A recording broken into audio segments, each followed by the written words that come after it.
with Mike Gundy. Well, Coach Gundy, you guys have already punched your ticket to the Big 12 championship game. You're in the conversation for college football playoff. How do you keep the focus squarely on this game with your team? Well, we've done everything the same, and I've asked them to do the same thing they've done the other 11 weeks. They did a good job with it. You know, they know everything going on. I don't really have to say much. I don't have to motivate them. They've got this far being together as a team. I think they'll do the same thing. You've played in this game as a quarterback. You understand the emotion involved. What do you say to Spencer Sanders about using that emotion in a positive way? You know, he's been good. Spencer's really been even killed this year, and he's done a good job. He's got a lot of experience. I'm expecting him to play very well. Thanks, Coach. 31st Bedlam game for Gundy. As a head coach, he's 2-14. But for a change, Kirk, they feel pretty good about the quarterback matchup here because Spencer Sanders, not the most spectacular, but solid, consistent this year. And he's been around for 3 years, plays with a lot of emotion. Now they've asked him to be a different kind of quarterback. He doesn't need to be dynamic. He just needs to manage the game and not turn it over. I think Lincoln Riley has shown some respect for this Pokes defense. He won the toss, instead taking the football. He's going to kick away here. And this Cowboy offense with this revved up environment, rarely has their fan base been as rabid for this one as they are tonight. This should be fun. Brennan Presley, Dominic Richardson are deep. We see the kickoff from Gabe Perkich. He drives it into the end zone. And so we're going to see Spencer Sanders. He's a threat to run. Oklahoma's been a little bit vulnerable to running quarterbacks, and he could hurt them that way tonight. Yeah, he's known as a dual threat guy. As I said, I think he's really grown in taking care of the ball. This is an offense, you know, it's okay to punt.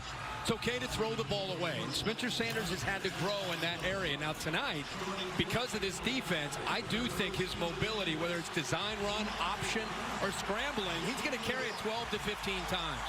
Number 2 rusher on this team after the starting tailback, Jalen Warren, who's gritting his teeth and playing hurt tonight, number 7. And a very hard clap from Sanders trying to draw the Sooners offside. Prior to the snap, ball start, offense, number 70. 5-yard penalty, it's still first down. It's Hunter Woodard, the right guard. Drew his own man off that hard clap. Big emotional rivalry game. Just want to settle in. Both sides want to settle in.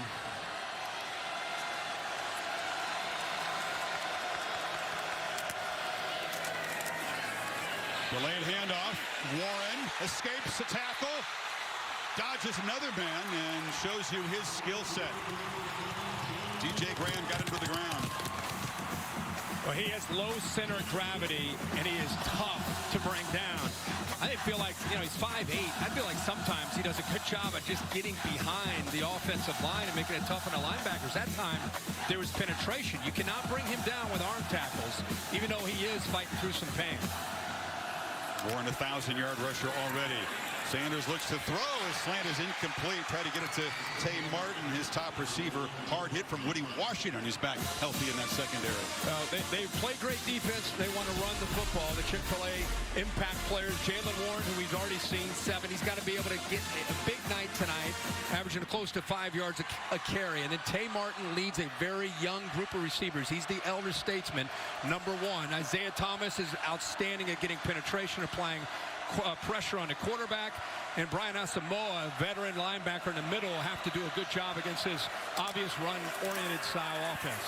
3rd and 5, Sanders pressure, delivers under duress over the middle, and it's incomplete. Trying to get it to Presley, broken up by Justin Broyles, and the Sooner defense gets a quick 3 and out. But they're going to twist a lot, especially on 3rd down. They're going to try to affect the communication of the offensive line and try to get somebody free. That time Redmond does get free and affects the accuracy. Good job by Sanders, buying just enough time to get that ball off, but not able to hold on there for a 1st down was Presley. So the false start before the first play stalls the drive, and Tom Hutton, lefty puncher, gets it away. Washington drifts back and makes the fair catch at the 29. So Here comes Caleb Williams. Let's see if he can get back on track. The mantra that Riley has been saying to him all week, just make the routine plays. Make the simple stuff. Don't worry about the spectacular. Yeah, instead of hitting home runs, he said, hey, it's okay to have, hit a single, hit a double, hit a single. Let the home runs eventually come to you. And tonight, they feel like they may have to, because Oklahoma State's so aggressive, they may have to throw to get back to setting up the run. Opening statement now for this tough Cowboys defense. They've given up a quick touchdown to OU each of the last 3 Bedlam games. Desperate to break that trend right here. Washington finds the open man and squeezes the ball in there to Braden Willis, and it's a quick first down and across the 40. And Chris, there's a single, right? That's what Lincoln Riley, decisive, quick decision. Defense is spread out. They're attacking. They want to penetrate. Nice play call by Lincoln Riley. Ball's out quickly by Caleb Williams, and a first down on their first play. Kennedy Brooks. And this is a tough group to run on. You talked about that wall of humanity that just changes the line of scrimmage. They stopped him for a 2-yard gain. That was Tyler Lacey, the Chick-fil-A impact players when the Sooners have the football. Yeah, Kennedy Brooks, and really put the offensive line up there. They're going to have to do a good job against this aggressive defensive front. Marvin Mims, when he gets isolated one-on-one. Brock Martin on the outside, 9. Really having a great year. And the leader, the veteran, Malcolm Rodriguez, one of the top players. Such an instinctive linebacker in the middle of this defense. 2nd and 8. Williams fires downfield, and he had a man. Over shot, Michael Woods. Well, Michael Woods kind of hesitated, in coverage there against Bernard Converse. It's one-on-one without safety help. You see that?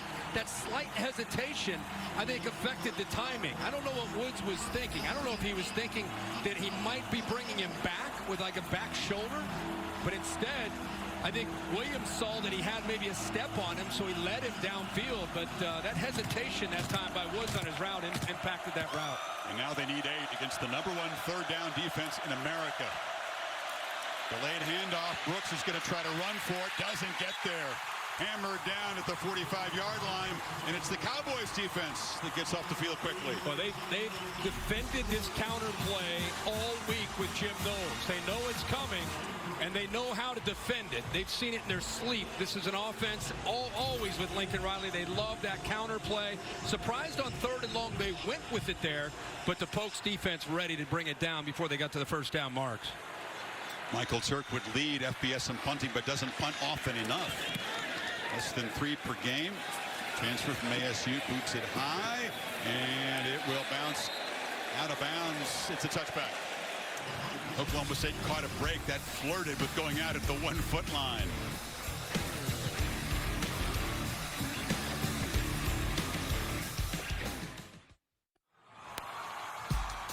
Big 12, the only conference right now where the championship games are not set in the Power 5. Oklahoma needs to win, or it's Baylor hit Wake Forest in the ACC. Oregon got the win they needed in the Civil War. They'll take on Utah Friday night.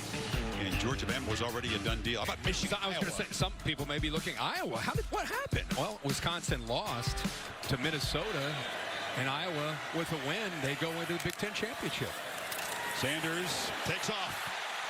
A lot of green in front of him. Gets a nice block on the edge and scoots for about 15 yards to the 35. Jaden Bray, the freshman receiver, made the block. Yeah, they're in man-to-man. They blitz the linebacker, and they don't keep the edge to the defense. Blitz up the middle. Good job by Jalen Warren. Edge is lost, and that's what Spencer Sanders can do. He said 12 to 15 times tonight, whether it's design run or like that, where he's just improvising. He's athletic enough to make the defense pay for it if they give him room like that, where they lost the edge. Warren picked up the blitzkrieg. Looked like he enjoyed doing that, delivering that blow to the rusher. They fake it to him. Sanders with a downfield shot. Has a man cross field, and the catch is made by Presley. And quickly the Cowboys threaten OU territory. Yeah, man-to-man, inside leverage. See the defensive back feels to the inside. Route goes away from that, and the ball is perfectly thrown towards the sideline. So great execution and a good throw by Sanders, putting that away from Fields, the defender. Casey Dunn, play caller. They're cranking the tempo. Empty backfield. Sanders hit as he throws, but he gets it out again to Presley, who makes the cut. Another first down inside the 35. Well, Mike stood in there and delivered. Mike Gundy and Casey Dunn with some of the success. They are getting the ball out, getting and going with some tempo. Benito almost gets there in his blind side. In fact, hits him as he releases the ball, gets around the left tackle. But Sanders felt that and got the ball out. Benito looks like he's on the sideline after that last play. Warren knocked down after a short game. Check that Sanders on the keeper. That's a key guy to keep an eye on. One of the most dynamic playmakers on this OU defense. Junior from Fort Lauderdale. Sanders loops the ball downfield. Caught! Touchdown! Tay Martin and the Cowboys strike first.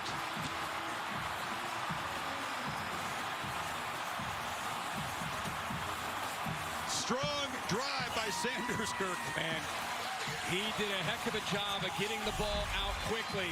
They played zone this time. They've been playing man-to-man, and because it was zone with a high safety, he had to get the ball out quickly to be able to get the ball in to Martin before the safety Broyles came over. Without that hesitation, the progressive pylon cam shows he gets into the end zone, but a great ball.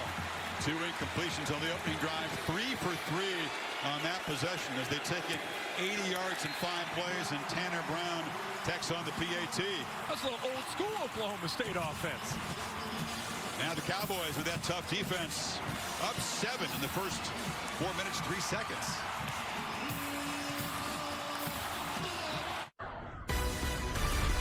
Saturday Night Football on ABC is presented by Capital One. What's in your wallet? And in part by Duluth Trading Company. Clothing and gear designed and tested to do. Festive Stillwater, that's Tay Martin, who plays that Z position among the receiving core. Des Bryant, who's here tonight, started that. And look at this tradition of guys who have been highly productive. Justin Blackman, James Washington, Tylan Wallace most recently, and now Tay Martin, who's once at Washington State with Mike Leach, has that position. Yeah, you play the Z in Mike Gundy's offense, and you're going to get opportunities. And Tay Martin has battled through quite a few things, but is the leader. We've had a lot of injuries on the perimeter this year, but number one, off to a good start tonight. Unquestioned veteran in a very young receiving core, makes his 55th catch of the season. Tomorrow morning on Sunday NFL Countdown, Patriots rookie Mac Jones, Crimson Tide star, sits down to share the story of his journey to the NFL. But on Monday Night Football, Russell and the Seahawks, hungry for a win, take on Washington, 8 o'clock on ESPN and the app. Weird to see Seattle last place in the NFC West. All right. See if Oklahoma can answer here. 2-back look, Jeremiah Hall, the H-back, and Brooks flanking Williams. That's Mims who comes in motion to get the ball. Well, they try to get it to him, but overled by Williams. That's one of those simple plays he didn't make. Yeah, and against his defense, you're going to need to make the simple plays and get 2 or 3 yards because of how aggressive they are. I'll tell you, this defense, they don't have a first-round draft pick on the defense, and yet they're one of the top defenses in the country. We'll talk more about why that is here in a little bit. Williams on the run, fires, and wide open is Jeremiah Hall. The H-back rumbling down the field. A man who scored a trick play a year ago in Bedlam hurts the Cowboys again big time. Just a good job of settling in. I don't think the defense was really completely ready. See, Caleb is patient, waiting, kind of sells it, and then eventually looks back to Hall where the defense completely lost him. And the big fella's dangerous after the catch. Kennedy Brooks slips as he makes the cut. Jeremiah Hall, an impressive guy. He's going to finish his MBA soon. Took on the challenge of that. Really a guy who's gained the trust of this coaching staff. Can hurt you in different ways. Yeah, I always say when we do Oklahoma, they've always had a guy like that. You know, he's that H-back, fullback type of guy. I always refer to Dimitri Flowers as that kind of guy that's big and can do a lot of different things, but also is dangerous with the ball in his hands. On 4 touchdown passes this year. Eric Gray now into the game to the left of Williams. Caleb straight back against pressure, launches to the end zone, and flags come out. Michael Woods was the receiver. Thomas Harper interfered. Yeah, Woods on a slot fade against Harper, the safety. He had a lot of room to work to the outside. Tough spot to be for a safety when he's out there on an island. Good play call here by Lincoln Riley, seeing that matchup, and I love the ball that Caleb Williams puts it up in the air where his receiver can adjust to it. Pass interference. Defense, number 13. The penalty is half the distance to the goal from the previous spot, and an automatic first down. Thomas, younger brother of Devin Harper. Yeah, see how he's trying to work himself back to the ball, and really Harper never truly found the ball. By the time they make contact, he has no idea where the football is, and Woods is trying to work himself back to the football. Penalty probably saved the touchdown. Yeah. Oklahoma spots it now, 1st and goal. This is a tough spot against this defense at the 9-yard line. Lincoln Riley talks about that. You have 1st and goal from the 9. Yeah. It's tricky. Remember, his legs and his creativity, something that all defenses always have to be aware of. This is strength against strength. Sooners pretty efficient down here in the red zone. But the Cowboys have been really stout. They allow a touchdown less than half the time to their opponents down here. The paddle people trying to make it tough on Williams.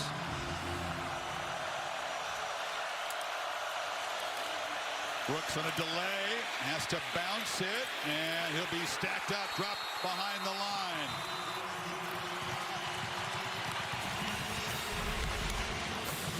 Good job here by this defense. Slow developing counter play. And again, I talked earlier how much they drilled that this week. He's forced to bounce it outside. That is not where Kennedy Brooks is real strong. He is more of a downhill, one-cut type of back.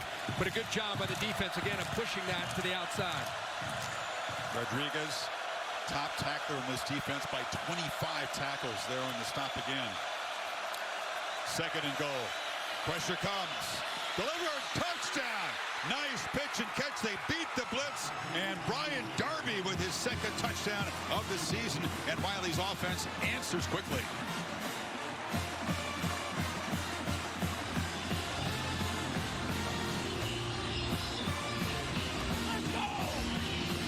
One of the unheralded guys on this very deep receiving corps. Darby, a sophomore from College Station, just his 7th catch of the season. Now you bring pressure like that, you better get there. Caleb Williams saw that blitz that you talked about, Chris, and got the ball out of his hands quickly.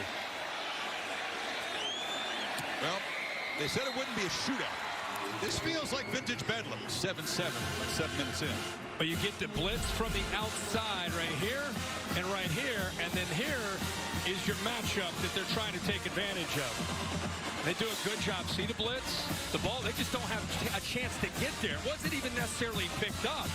It was just that the ball got out so quickly, and then the defensive back had to work his way over there. He gets lost in coverage, and Darby does a nice job of locating it and making a catch. And you're right, Chris, it does kind of have a feeling. We've been here a lot of times, kind of a back-and-forth kind of game. I said, come on, Mike. I mean, shootouts are your DNA, right? He said, we're not equipped to win a shootout against anybody right now, much less Oklahoma. Yeah. But early on, the offense has had some success. For people that aren't familiar with who Oklahoma State has become this year, we've talked about it, but they are a defensive-oriented, don't lose the game on offense, run the football, punt, throw it away, don't turn it over, win field position with turnover margin, and special teams. And you know, that drive we just saw from Spencer Sanders was very different from who they've been these last 4 or 5 weeks. Last year, the folks thought they had a defense good enough to hang with the Sooners in Norman. It was 21-0 midway 1st quarter. They were down. This year, they feel much more confident. Presley has a little crease. That's good blocking. Makes a cut. And a strong return out across the 40 will set up Spancers in great field position. It was all number 3 in that last section. Yeah, I mean, he really had a great drive. They were going tempo. This really got it started. Recognition of getting to the edge of that defense and using his legs. Very athletic guy. Love his accuracy. He's clean in the pocket, has time. That time, Benito kind of got to him, but still was able to get the ball out to Presley. Recognizes too high safety. He's got to get the ball out quickly, so that safety 25 can't get over. And he makes a nice throw there. So he is in sync, at least early in the game for Oklahoma State. Ollie says Nick Benito was checked out by the athletic trainers. He's okay. Back in the ball game for Oklahoma. Sanders looks to throw in 1st down, and Warren in the flat. It's a nice chunk gain on first down. Picked up about 5. You know, this Oklahoma defense has great potential, but I think for the most part, they've underachieved from who they can be, especially up front. And I think it's been driving Alex Grinch crazy because he knows what they're capable of being, and they just cannot play consistently. They've been better the last couple of games, but not quite the defense that I think they imagined this year.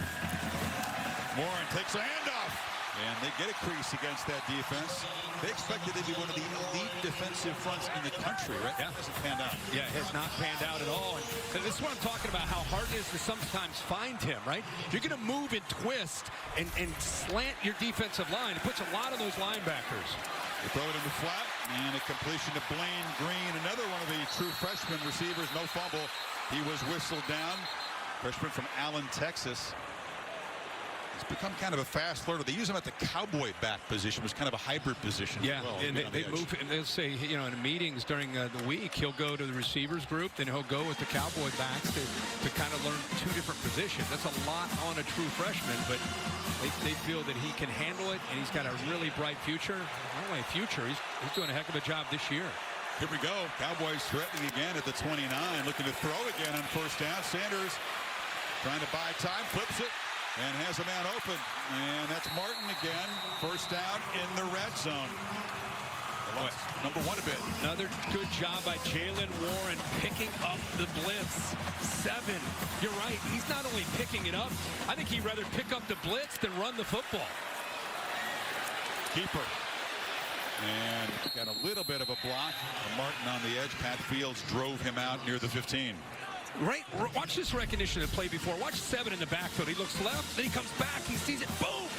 I mean, that's how you take care of your quarterback. That's impressive.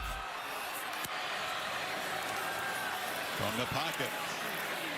Dart on the sideline. The catch is made at the 8-yard line. It's a first down. Green again. First and goal. Just a really good mix right now. Mixing in a little tempo, different formations, running the ball, throwing the ball, a little bit of quarterback creativity. This Oklahoma defense right now on its heels, and Oklahoma State is attacking.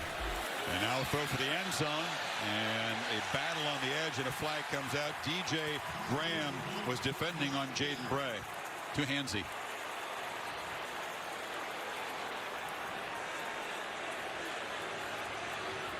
Going to be battles on the edge all night, as there always are in this rivalry game. Prior to the pass, holding, defense, number 9. The penalty is half the distance to the goal from the previous spot, and an automatic first down. So he just grabs him. Yeah, right at the line of scrimmage. Grabs onto his shoulder pads and the jersey. That was even before the ball was in the air. You heard the official on the call, so they get inside the 5-yard line now. This is a 6-play, 54-yard drive at 1:46. Just moving right down the field. You think it's a Warren. End around to Martin, who just waltzes in. They're in a play-calling rhythm and executing beautifully. Cowboys back on top. Again, I think Oklahoma's defense right now is just trying to figure things out. They are lost, and it's a great call. Look at the defense flowing. Everybody coming this way. He'll pick up a nice block right here, but a great time to call this, an aggressive call. He walks into the end zone. You know when Sanders is feeling, you see a little pop. That was someone with some style to Martin coming around. Just going to loft it in the air. Receiver grabs it full speed. And Oklahoma State, what feels like a vintage Bedlam game. That was a no-look. It was a no-look. Very stylish here. Gotcha. 14-7, Oklahoma State.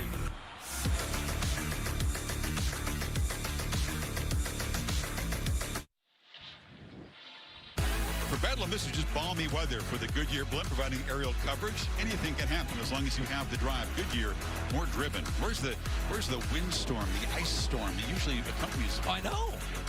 Yeah, this is the nicest. We've been coming here forever. This is the nicest weather. Riley and Gundy preseason talk at midfield. They were talking about the weather. What else? Because it is surprising to folks here. Gray lets it go. Now, in the previous drive, take a look at as they were cranking up the tempo. Here's what happened on that completion. Look at this, and if you wonder, it happened so fast. Bill, what happened there? Why didn't they stop that? If the officials on the field rule that that's forward progress, then replays out of it unless it has to do with a first down or goal line. Okay. Even if the whistle hasn't blown, because it had not blown at that point when the ball was ripped out. That's correct. Replay has no horse in the race. Okay. So once again, Williams and the Sooners have to answer down a score. And Brooks is hammered. Oh, actually, I got faked out. Williams kept the ball and just heaves it sideways. Heavy pressure from Devin Harper. Don't have to have a conference about this one. He was still in the pocket. But a good read. You didn't get faked out. I mean, that was a really good read of Caleb Williams pulling that to get it away from the pressure. That's his read, man. He obviously takes Gray. Now he's just in survival mode before Harper can get to him. Did get outside of the pocket there, Bill. Well, the ball didn't make it back to the line, but a receiver was coming back. Yeah. Plus, the hit may have altered the throw. You've seen intentional grounding called a lot more this season and for a lot less than that. Play clock winding down. Williams steps up in the pocket and throws across the middle. And the catch is made by Braden Willis. Wills knocked down, slow to get up, a few yards short of the marker. Jim Knowles bringing pressure there from the boundary corner. Christian Holmes. Again, this is a very, very aggressive defense. They like to give pressure. They like to disguise and give you different looks where the pressure will come from. Want to put as much heat on that offensive line and the quarterback as they can. Remember, as good as Caleb Williams is, he's still a young guy seeing some of these looks for the first time. 3rd down and 2. Are you looking at throw for it? Williams flushed, gets away, fires, and what a clutch completion. Marvin Mims just stayed alive, and Williams makes a play to keep the drive going. Yeah, they rushed 3 here, but this gives you an idea. Look at the defense. Look what he's looking into. And think about what you want to try to, who you want to try to throw the football to. Now, right there where the linebackers are, he's got a chance to make that throw, but doesn't take it. He had Mario Williams right in the middle, but never saw it. Good job of improvising after missing that open receiver. Instead of punting, putting that defense right back on the field. Sooners with a fresh set of downs. Hall and Gray in the game. Again, play action. Again, Williams under pressure. Escapes, scans the field, and will just dart forward, pick up about 5. Colin Oliver, leading sacker in this team, a true freshman, was chasing him down. Really good-looking young true freshman, Oliver, 30, who has tremendous length. But how about the strength? Caleb Williams known for his speed, but that time showing the strength to be able to pull out of that potential sack and get some positive yardage. Early in the drive, Jim Knowles and the defensive staff making wholesale substitutions, fresh bodies in for the Cowboys. They'll use lots of players up front. From the pistol, it's a reverse. Pitch back to West, who makes a cut, and has a first down, exploding into Cowboys territory. Well, when you have a defense that's fast-flowing, you want to try to make them pay for that by bringing it back the other way on reverses and misdirection. Defense, you can see those black jerseys are going very quickly. They make a read, and they're gone. And that time they were able to come back, make them pay for that a bit. Almost got loose. Almost got through that. West, I thought, was just barely. Only had one rush before Kirk. It was a 66-yard run. Very close to pulling that out of there.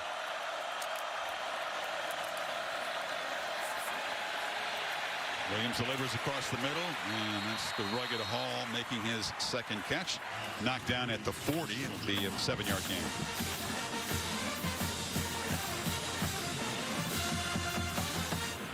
Lincoln Riley felt it'd be hard to sustain drives against this Oklahoma State defense. He thought explosives and big plays would have to be a factor tonight because they're just so good defensively. Sooners doing early what no opponent has really done against this Cowboy defense. They only give up 15 points a game.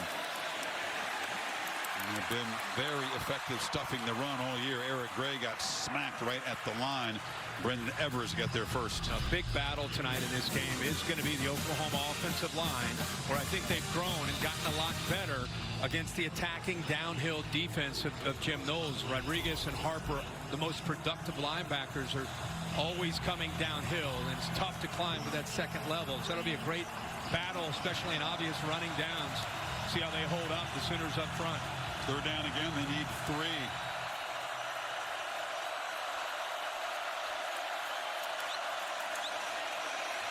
Woods, the receiver, took the handoff. Not quite as physical as one of the running backs, and he doesn't get first down yardage. So a 4th down coming up just inside the Cowboys' 40. Carvel Peel on the stop. These linebackers and safeties, they fly down. What a benefit of having guys that are in their 4th year in Jim Knowles' system. And a lot of these guys played as freshmen and sophomores. He said our ability to adjust on the fly because of the experience and the veterans. A lot of seniors are on this defense. You can see how sound they are fundamentally with their angles. Only need about half a yard on 4th down. Play clock is winding down, and they're going to have to spend a timeout here. Williams was still checking the sidelines for adjustments, so wise to spend a timeout on this 4th down play. Well, you look at all the stats and you study all the tape and you talk to all the coaches. This is going to be a very different kind of Bedlam game. The defenses are strong, especially for the home team here. We've seen a wild first quarter so far. It's like this is old Bedlam, you know, with the offenses back and forth. It's a big 4th down, though, early in this game, because I think Oklahoma State's offense, and we'll see what kind of adjustments Alex Grinch can make. But right now, Oklahoma State, they're in control. You said lost on OU's defense. They look lost. You know, it's just because things were happening fast. It was such a mixed look of formations, personnel groupings, run, pass. It's more of a compliment to Oklahoma State and what they're doing than it's really a knock on Oklahoma. See if the Sooners use that offensive line you talked about, make it a straightforward call on 4th and a half a yard. Not an easy call here. You know, if you stay in the middle into the teeth of that defense, that's a tough place. Or do you go out on the edge? You don't want to run sideways against this team either. Muscle bunch to the right of the formation, and it's a sneak. Fighting hard, and looks like Williams was able to fall across that yellow line and convert. I thought Brock Martin, 9 on the edge of the defense, hit him at first and maybe would have a chance to get his left shoulder in front of Caleb Williams. Watch him come from the right there. He hits him, but to the credit of Caleb Williams, he got low enough, was able to avoid the shoulder of Brock Martin to pick up that first down.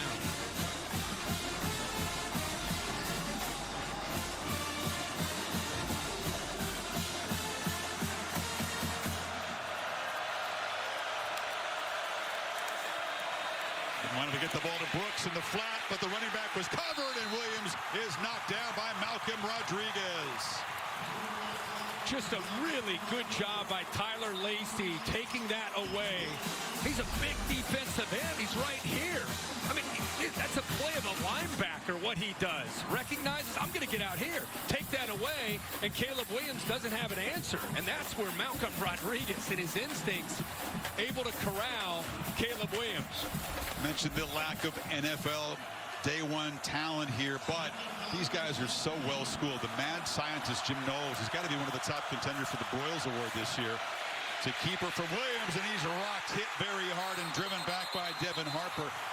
Their head was spinning when Knowles first came in, Ivy League background, so intelligent, walks around wearing a blazer.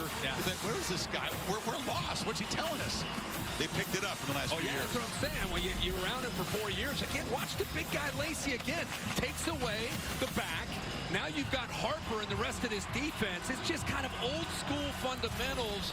Getting to the football, your pursuit angles, taking away space of the offense, and what the offense wants to live in is space where their athletes can make big plays. But against these guys, it's just tough to do. Now they bail out. Look at this defense. Everybody dropping back on 3rd and 16, and with a 3-man rush, they put Williams under pressure, who just launches over the top of everybody and just over the outstretched hands of Mario Williams.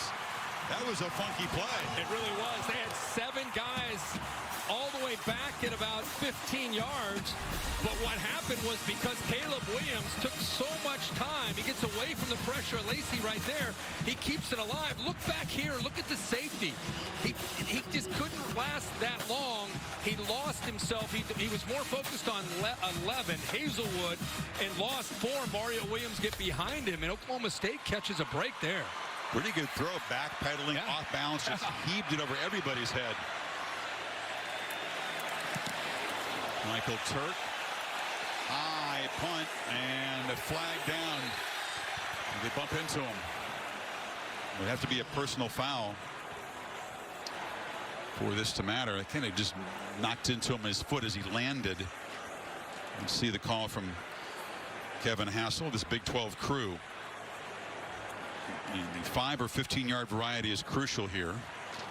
It's pretty good here. That left foot.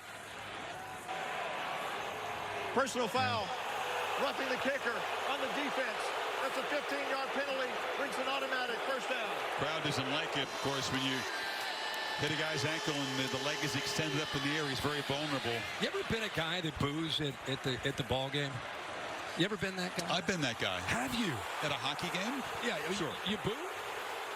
Well, Mike Gundy's booing right now. You saw the replay on the screen. Look at my man. That's heartfelt booing right there from Beard. I mean, he's going all. He's all in. That's a big play. Instead of Oklahoma State getting the football back, Richardson, the wide receiver, with that personal foul. Sooners now set up with a 27. Mike's seeing that replay, and I think he's saying what you said initially. Like, was it roughing or did he run into him? But the replays I saw, I thought it was pretty clear that he roughed that leg. No, again, he's in a very vulnerable position with the right leg up in the air, but it wasn't very rough. I mean, you usually take care of the punters. Lincoln Riley going crazy, wanting to go fast, wanting Caleb Williams to. Now he's going to call a timeout. He's frustrated. Yeah, the play clock was winding down again. He's frustrated. Look at him. That's part of having a young quarterback. You know, there's this talking to the center. You got a backup center in there as well. Teammates were talking about how Caleb Williams' approach to practice changed. Remember, he didn't play high school football in 2020.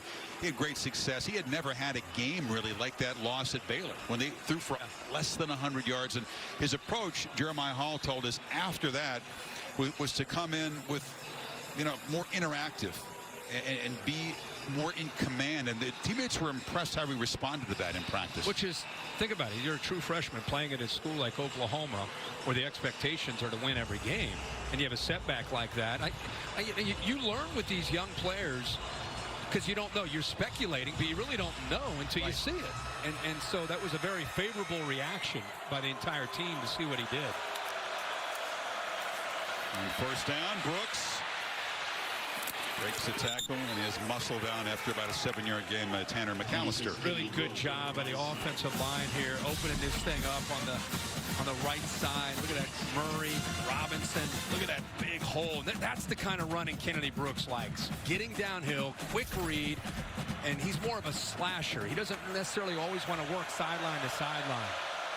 Final 30 seconds of this first quarter. Sooners on a methodical drive. Williams slips down, and that'll be another sack. Lost his footing as he planted there. Israel Antoine and Jason Taylor from the safety position got him. Yeah, I mean, what a push. We talked about that in the open, how they get a good push in the interior. But here he's kind of disguising, and then they bring the pressure late.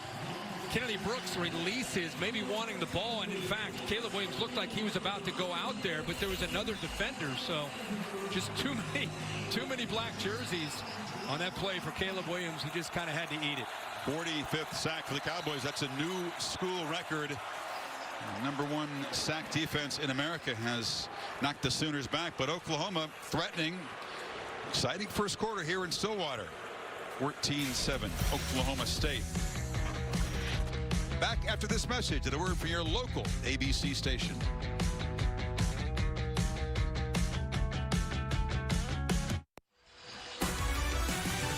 Welcome back. Saturday Night Football on ABC, presented by Capital One. Start of the second quarter, Oklahoma State up by 7 and won their last 7 home games. That's the best streak in 5 years. But over the years, Oklahoma has been so dominant both here and in Norman. One of the most lopsided in-state rivalries out there. Folks trying to re-script it tonight. It's the 15th play of Oklahoma. I was just looking at the same thing. Pressure, launched to the end zone, one-on-one, caught, touchdown.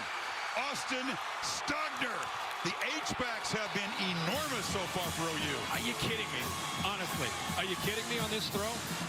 A fadeaway, they bring everybody. They bring the house. And he puts it as he's falling away, up over the shoulder of Stogner, away from the defender. Look at the big guy. You got a big receiver against the safety. Put it up in the air. There's a progressive pylon camera that's checking just to make sure that he breaks the plane. Looks like he does. Very close there, Bill. Stogner at 6'6". And the H-backs, 5 catches tonight. Here's Mikey Henderson, who played that position a year ago for Oklahoma. They just ate the Cowboys alive with passes to the H-back. Well, look, like you said, Chris, look at the blitz. I mean, they bring everybody. Stogner says, I told you guys, they bring, look at this one. Everybody's coming, and here he is. It's a big tight end out in space. And look at this matchup. Look at the pressure. Nobody's going to pick this up. I want you to watch 13 fall away as he's throwing that. And then look where this football lands. That's just beautiful. So the roughing the punter penalty on John Paul Richardson, which prolongs the drive, ends up being crucial as OU has drawn level again at 14. Big fella had a little push there at the end, but when you throw the ball that well, hopefully, Bill, the officials let that go. I mean, it wasn't that big of a push. We were talking earlier in the game about mutual combat. Yeah. They both were kind of putting their hands on. I like that. Nobody's really gaining an advantage. Right, You're just finding your opponent. Yeah. How about that throw? For Oklahoma fans who've seen Williams struggle the last couple of games, is a very positive start. Yeah, the young quarterback on the road against one of the better defenses in America. From the goal line, Presley. Another good return. Once again, he's finding space. Cuts it back. Brennan Presley into Oklahoma territory. Can they run him down? Touchdown, Oklahoma State. A lightning strike. 100 yards.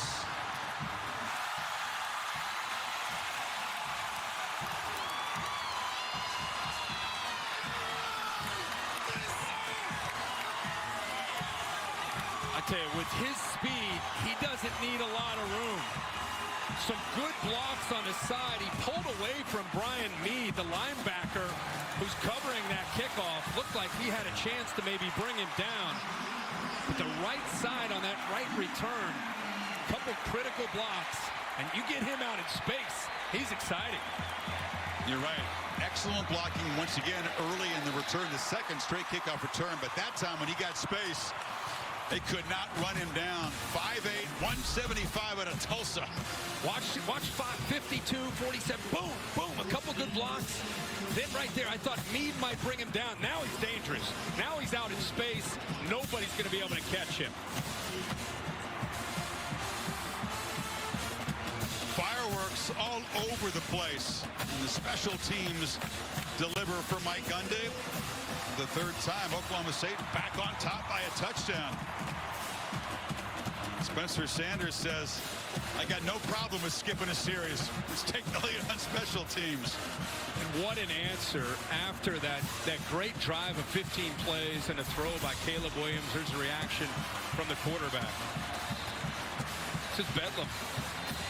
Presley's had a terrific year as a receiver, but he is just built perfectly for this role.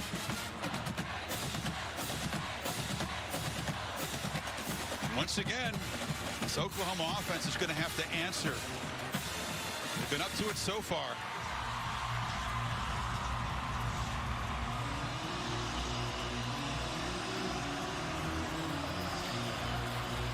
For Tyreek Hill, an electric play.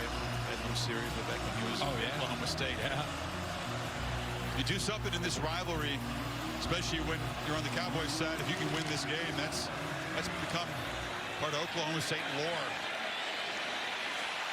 Gray knocked down by his own man. Tripped down at the 18-yard line. AT&T 5G Skycam. Zooming over the field here. Skycast is streaming live on ESPN3 and the ESPN app. Great Clips Command Center. Also streaming on the ESPN app and ESPN3. Lots of ways to enjoy this Bedlam game. So Williams and the Sooners, Kirk, back to work for their 16. Just as Lincoln Riley told us, he felt that they would have to throw, especially early in this game, because of the style of defense that Jim Knowles plays, where he's attacking. And they have. They're 120 yards through the air, only 16 on the ground. Brooks has some space in the middle and muscles forward for about 5.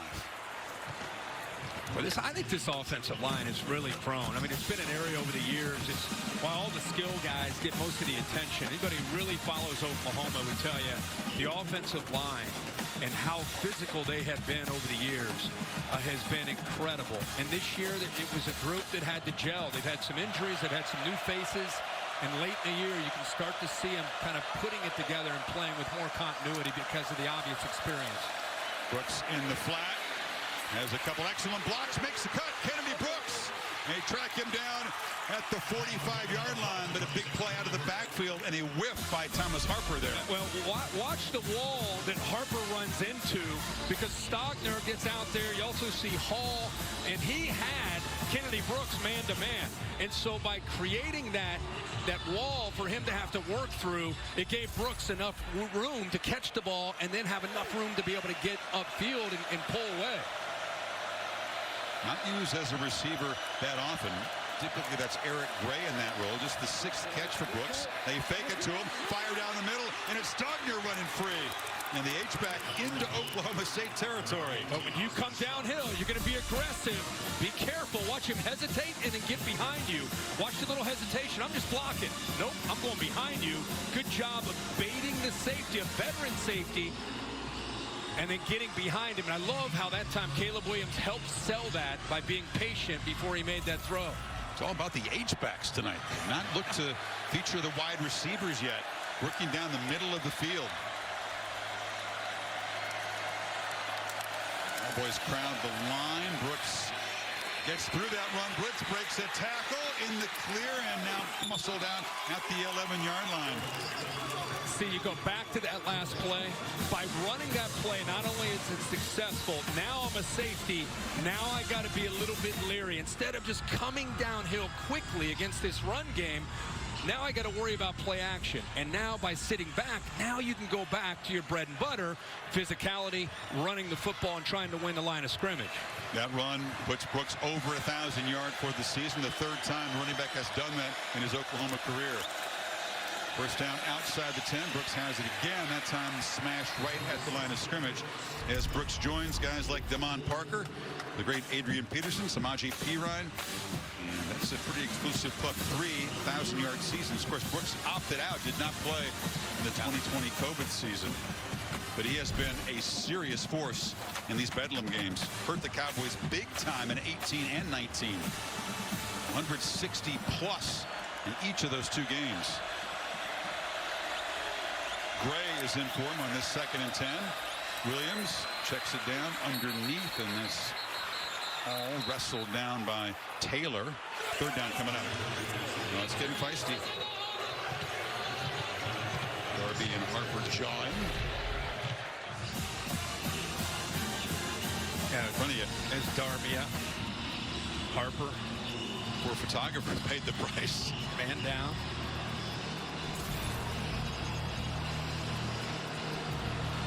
You need 6 here on 3rd down. Important sequence.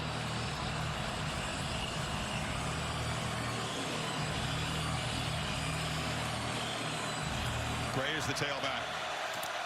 3 men to the right. They throw back to the left. One-on-one jump ball, and it's broken up. Trying to get the ball to Jaden Hazelwood, and Jarek Bernard Converse the most targeted defensive back in coverage, made a nice play, and here comes the field goal team. Well, he loses him. He put his hand on him, and then he got behind him. The reason they like to go to Hazelwood down here is he's 6'3". Ball's thrown pretty well, but give Bernard Converse credit. Never quite gave up on the play and eventually got a hand in there to be able to knock it away.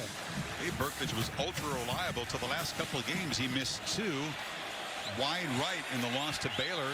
Doinked a chip shot off the left upright last week. Needs a make to get back some of that confidence and drives that one through. So Oklahoma, another long drive, but he settled for 3. And the Cowboys lead is 4.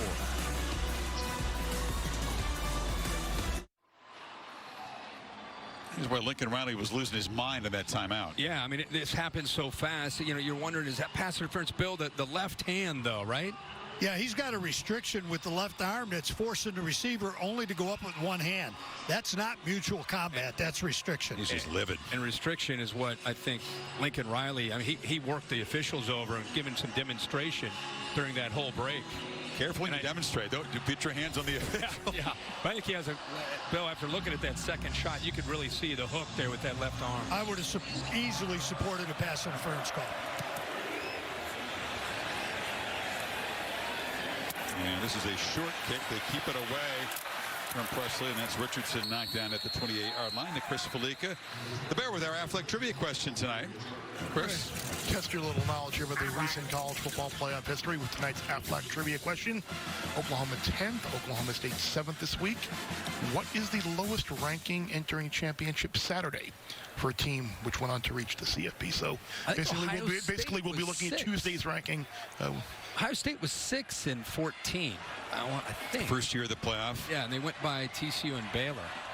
I'm going to say Ardell Jones stepped in the Big Ten championship. They were like 16th when the first rankings came out. They were way down there, I think. Yeah. Sanders on the run, and the ball batted down, just rejected by big Isaiah Thomas, senior from Tulsa. Isaiah Thomas is a very gifted athlete that can play inside and outside. 11.5 tackles for a loss there. He's obviously just the awareness there and the length to be able to go up at 6'5" and bat that ball away. But he can play inside, and they've used him all over the place. Right now playing on the edge. Oh, look at all that pre-snap movement. Center defense shifting around. Sanders rolls that side and fits it into a nice window. Finding space in the zone there was Tay Martin. So when Oklahoma moves 3 times, what do you do? You just roll away from it. Don't worry about protecting yourself. Get out away from that pressure. And what a throw there between 3 Sooner defenders. Zone coverage. Nice job of settling there by Tay Martin, and a good throw by Spencer Sanders. You can see the relationship and the trust there by a couple of veterans. I thought they were a more ball control and defense kind of team these days.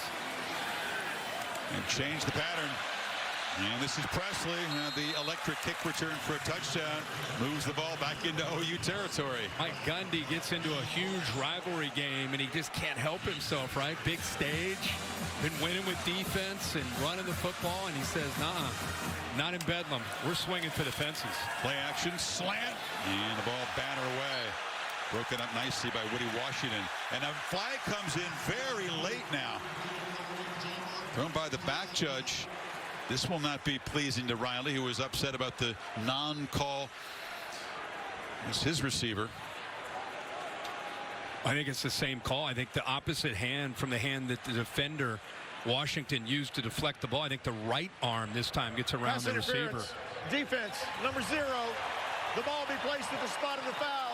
Carries an automatic first Lincoln's down. saying, guys, that's exactly what happened to my guy. Watch his right arm. Left arm works the football. Right arm wraps the arm of Tay Martin. We refer to that as a hook and turn. Hook and turn. There it is. Fresh bodies for the OU defensive front. 3 backups in there. Oklahoma State threatening again.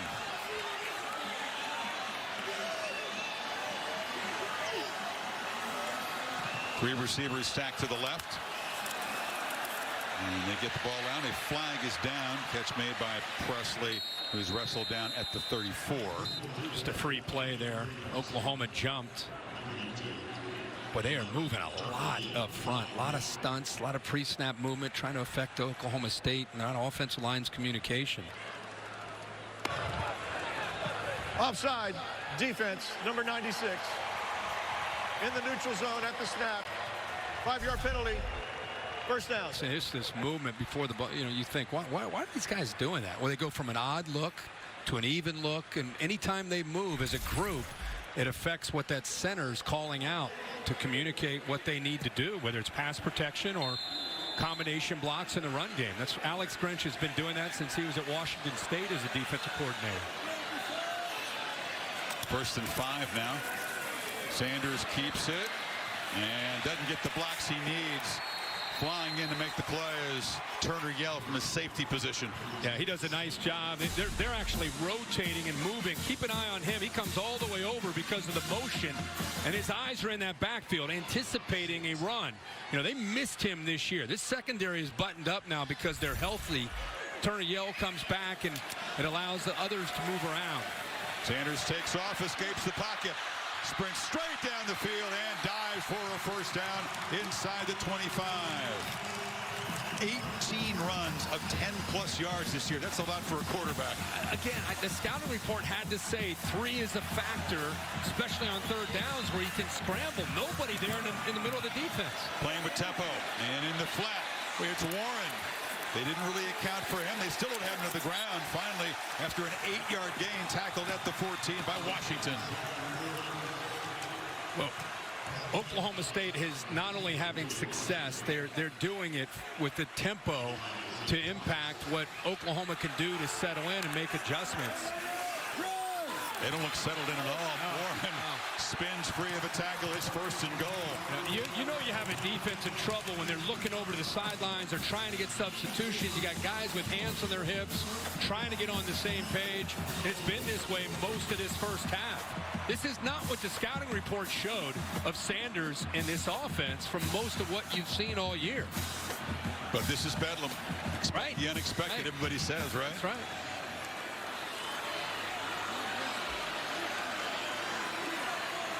First and goal, a chance to build the lead to the 11 if they can get the ball in the end zone. But Warren is smacked immediately. This big Perry and Winfrey, the senior nose tackle, brings a lot of energy and passion to his play. Yeah, it does a good job just getting off the block. I mean, that's really what he's known for. Came over last year as a junior college player and kind of exploded on the scene as a first-year guy. Now a guy that they kind of count on in the interior, using his hands and quickness. Sanders has time and he has space and takes off and is going to be slammed down. Brian Asamoah, #1 tackler on this defense, all-American type level of play from this guy. He got the quarterback that time. Yeah, the big adjustment that Alex Grinch is going to have to make at some point is there has to be more of an awareness to Sanders and what he can do running the football. I told you he may run it 12 to 15 times tonight. So far, just 6 carries. Interesting call here now, Kirk. 3rd and goal from the 4. 3 receivers split wide left.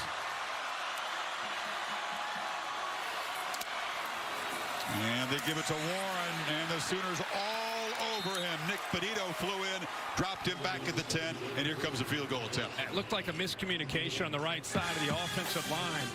Wilson, the right tackle, he goes out wide.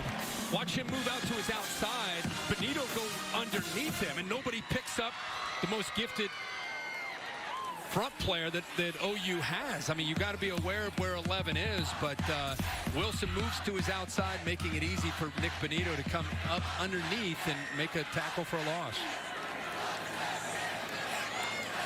Tanner Brown, the Californian, who's very, very reliable inside 40 yards.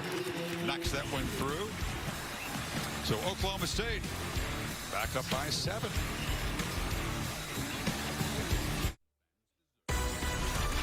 Saturday Night Football, presented by Capital One on ABC, is brought to you by General Mills. This football season, it doesn't matter where you're watching or how you pregame. We are all Tailgate Nation. So let's prep your home field with the ultimate game time game plan, including tasty recipes and savings at wearetailgatenation.com. Those are the 2 previous top 10 matchups in Bedlam history. 84, Sooners had the answer. Then in 2015, 58-23, Oklahoma, a resounding winner. A lot of history against Oklahoma State. They would like to re-script that tonight. This is enormous for them. Yes, they've clinched a spot in the Big 12 championship game, but if they can win, besides bragging rights, besides paying back the Sooners for all the misery, they would get Baylor instead of a rematch in Arlington. And that matters. And keep themselves alive for not only a Big 12 championship, but also a shot to get to the playoff. Hard hit on Gray. He is smacked at the 18. Cowboys special teams strong so far. Big edge.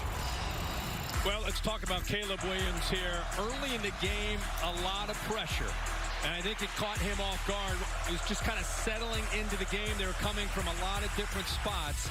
And then I think you saw him start to see the pressure, find the one-on-one matchups.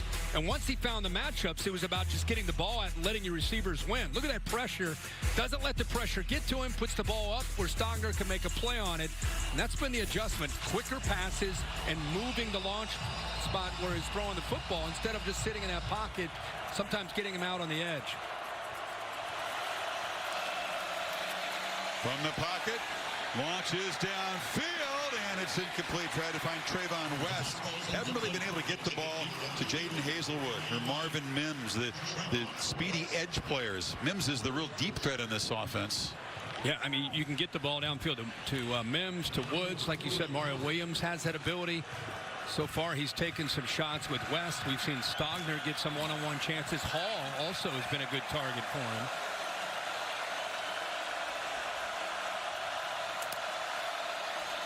Second and 10, three-man rush, plenty of time. Williams finds a hole in that zone and gets it to Hazelwood, who makes the catch right at the marker. It's a first down. Yeah, when they don't bring that pressure, they're not obviously putting the same kind of heat on Caleb Williams. And I love that he's kind of waiting and being patient, and then he shows you the arm strength as Hazelwood that time just sat in the hole of the zone.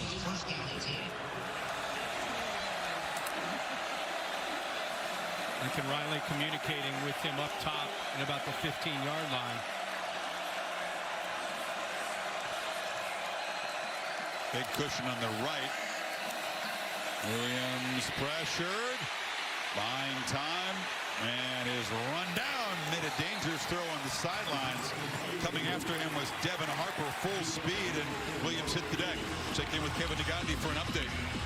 Chris, now for our Dr. Pepper Fansville studio update. Number 6 Notre Dame on the farm, taking on Stanford. Jack Cohn to George Takisburg. And one thing about it, Notre Dame has a plethora of tight ends, and he finds one. 2 touchdowns for Cohn. Right now they're up 17-0 Irish. Back to Chris and Kirk. Good experience that Thanksgiving weekend crowd in Palo Alto when the Irish come in there. It's intimate usually. Yeah, that's a good word for it. Notre Dame trying to finish 11-1. Of course, very much stay alive in their CFP conversation. On 2nd and 10, Brooks has got it, and they give him the edge. And he's off and running. Finally pulled out near midfield. Nice job by watch Jordan Hazelwood work on, just kind of help seal the edge up at the top. Does a nice job bouncing right around that block, and then that's a tough tackle. You know, safety coming up against the size of Kennedy Brooks, 215 pounds, running at full speed. He can either run over you or make you miss. Time made Harvard Peel miss. 22 more for Brooks, who's had a solid first half, 53 yards rushing. Short throw. Hazelwood wrestled down after about a 3-yard gain. Holly?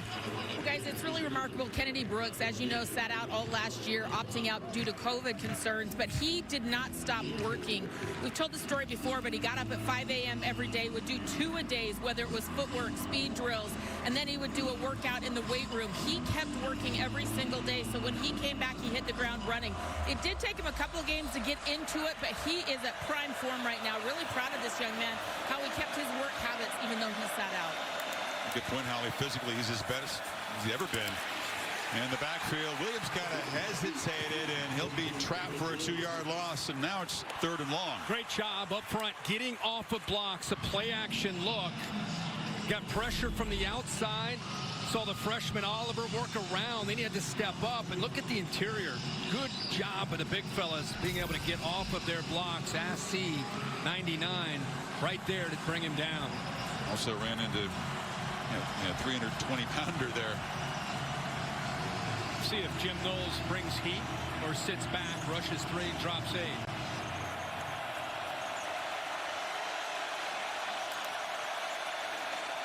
Bring some pressure off the edge. Sooners try to run into it, but Brooks is tripped down for another loss.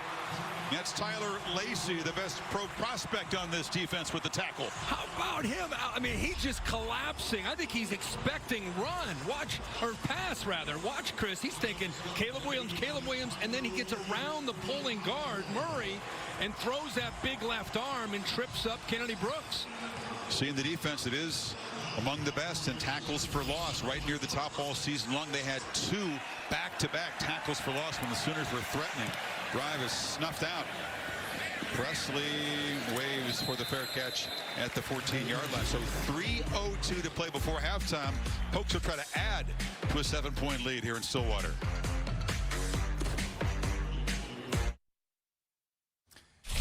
Capital One halftime report just minutes away. Booker McFarland, Kevin Nagati, great environment in Stillwater. Your thoughts so far? Well, Caleb Williams started slow. Now he's picked up. It's going to be up to that Oklahoma State defense. Can they get a stop? That's what the side of the ball they have to lean on. A rivalry weekend is the best. First time we had overtime in the Iron Bowl. Highlights coming your way, plus 2 stunners in the Big Ten. Back to Chris and Kirk. Highlights coming your way. Yeah, guys, just an amazing day. Look forward to catching the folks up at halftime. Meanwhile, the folks getting aggressive here, and they get into Jaden Bray, the freshman from Norman, who makes a play in a first down to the 30.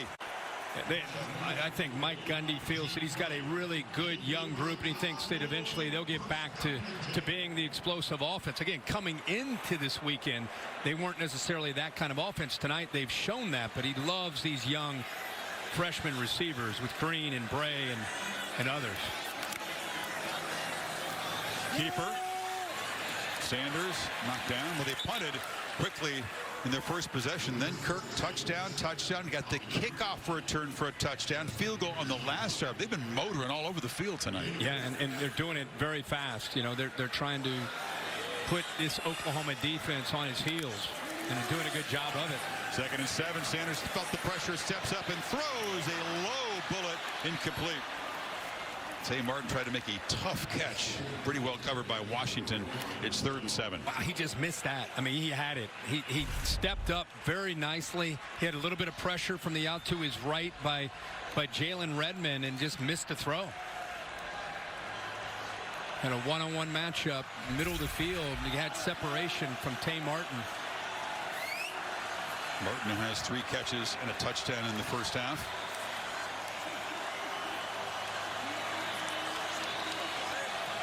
He's lined up to the right. 3-man rush, plenty of time, delivered in traffic, and it's intercepted by Washington. He's got a convoy down the sideline. Washington leaps into the end zone. Pick 6, Sooners. They're talking about it. Hold on now. They're talking about, did he step out? And the spot may come back outside the 15.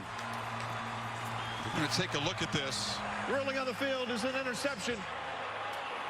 First down, Oklahoma. Well, it clearly is an interception.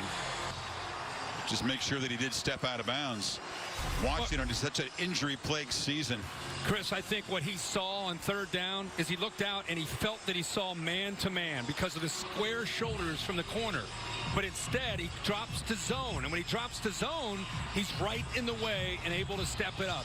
See, he thought he was in man-to-man. He thought he was eliminated with that outside receiver. Good job of disguising that by Woody Washington. And then he comes out of man. He's in zone, steps right in front of the throw, and then he's down the sideline. Steps out of bounds right there. Definitely stepped out. So the Sooners are set up at the 14-yard line. Momentum changing play near the end of the half, and Williams backpedals and throws it to the 11-yard line. That's Hazelwood, has been kind of the underneath target tonight. Well, this is a turning point in the game. Oklahoma State's offense doing everything pretty much they wanted, dictating things, and one critical mistake in their own territory, and Caleb Williams has a chance to tie it before the half. 21st takeaway by the Sooners. They lead the conference, and a rare pick thrown by Sanders. Play action, long throw, jump ball in the end zone, and a That's Hazelwood. This time he does draw the pass interference flag from Christian Holmes. Now, these Oklahoma State defenders, when they've been one-on-one, have struggled to find the football.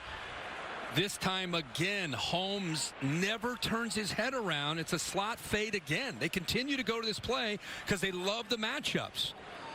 And again, we see an Oklahoma State defensive back really get lost in where he is in coverage and not locate the football, and then he's in no man's land. I'm not sure why there's a long conversation with the officials. Two flags. Yeah, that was definitely in the end zone, which would spot it at the 2. There's one back in the backfield. There are fouls by both teams on the play. Pass interference, defense, number 0. Personal foul, unnecessary roughness, number 56 of the offense. Those fouls offset. We'll replay the down. It's the guard, Chris Murray, who said got a little too fired up there. He shoved the man to the ground. That's a little ticky-tack. Yeah, I didn't agree with that call. I thought we had a pass interference. I was very surprised that they called that on Murray. Ball was out, and he kind of knocked the pass rusher down, but it didn't look like much. So 2nd and 7 again. Woods goes in motion. Brooks has the football, knocked down after about a 2-yard gain.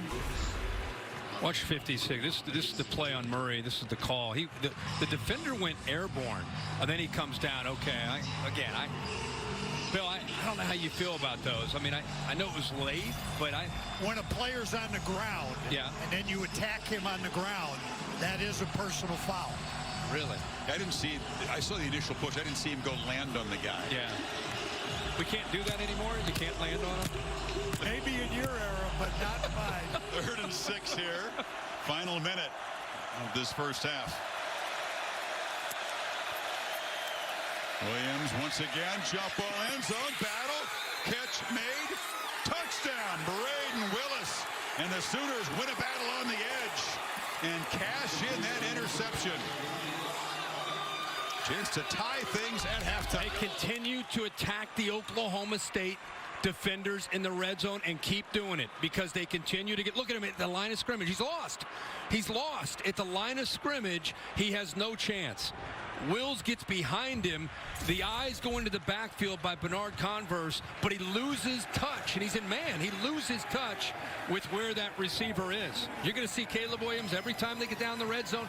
They're going to continue to go after these defensive backs because they're not matching up well in man coverage. Willis, a big-bodied 6'4" guy, senior from Arlington, his 2nd touchdown of the season. What a momentum change. Cowboys offense was humming. And Sanders gets fooled, Washington with the pick, and very quickly Oklahoma has charged back. If Burkett can convert, they'll get the football to begin the 3rd quarter in a tie game. How about the placement of that football and the receiver going up and high pointing it? Caleb Williams back on track tonight. We're tied. So Braden Willis works to the fade to the outside. And what you're going to see is I want you to watch the corner's eyes. And the reason he's not locked in is because he's got help from the safety coming over top. But it's so tight, and his safety has so far to go. I'm just surprised you didn't see the corner get his hands, Bernard Converse. But what a catch, and what a placement by Caleb Williams. See the suit right there? Yeah. Mike Houck, who helps us with our information, helping the officials make the call. Yeah, the SID pro director. He's fired up. He loved that call. Short kick bounces. Got to field it. Just batted out of bounds very smartly by Dominic Richardson.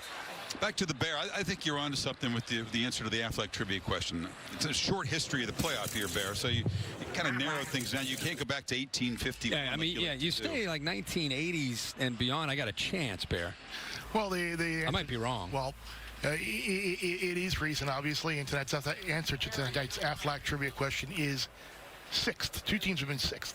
2017 Georgia. 2019 Oklahoma. Oh. You mentioned Ohio State. Ohio State was 5th, remember? Okay. They were 5th, moved up, sandwiched in between TCU and Baylor.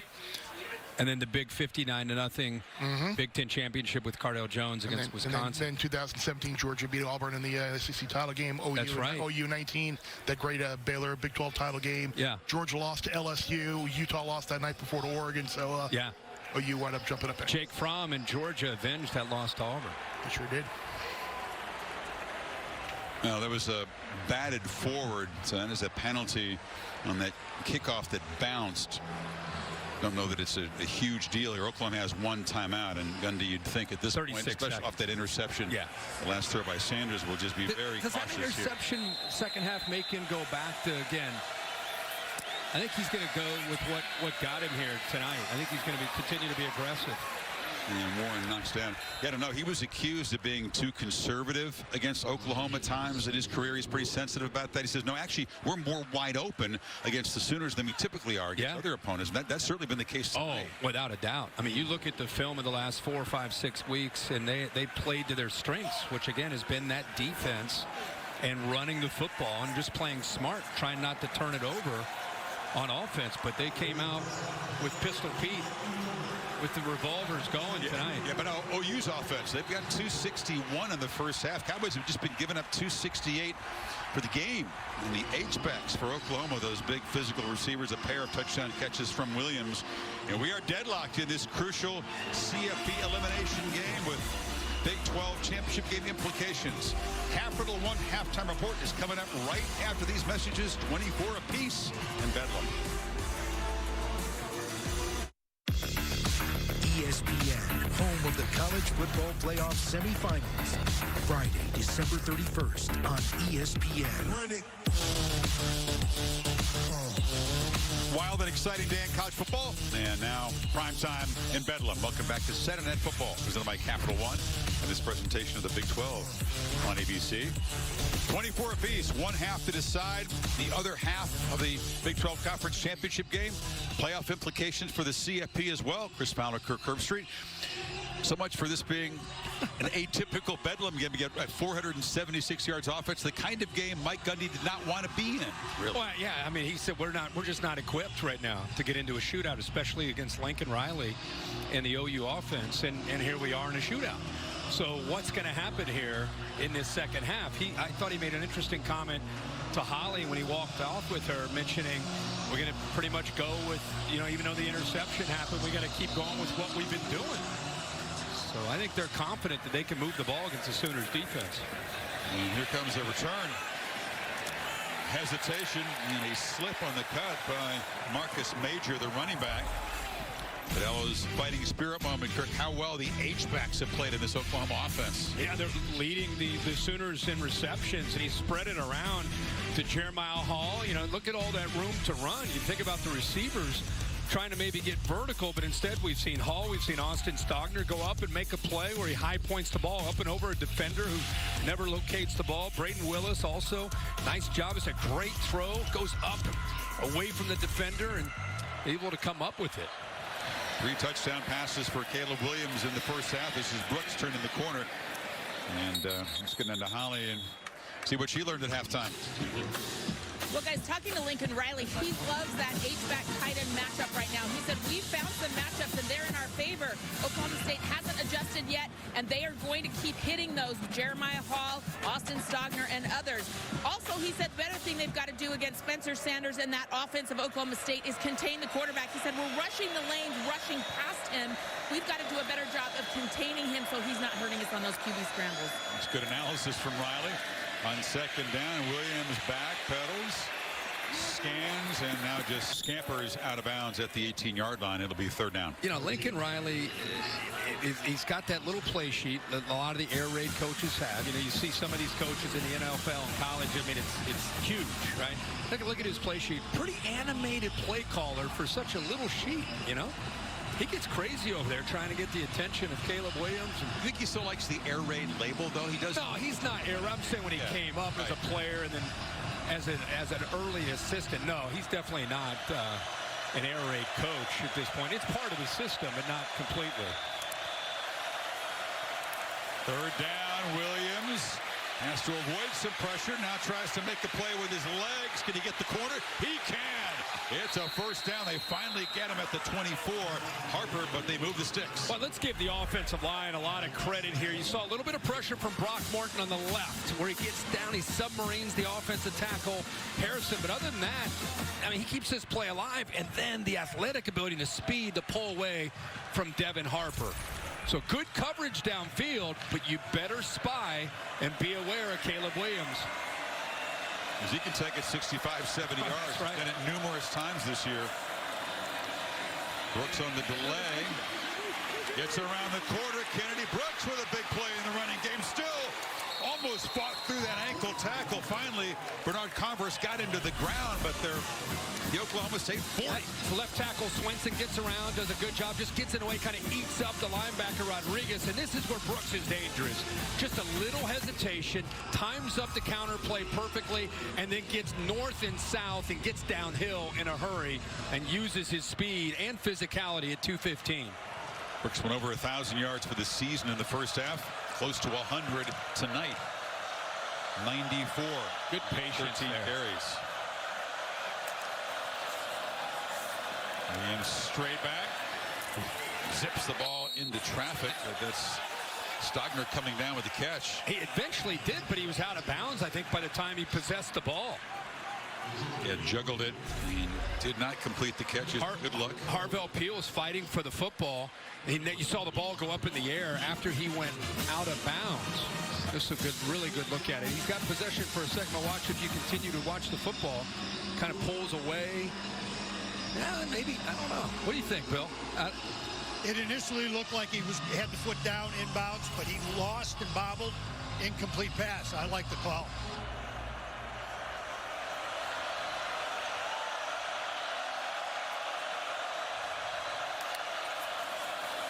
Second and 10.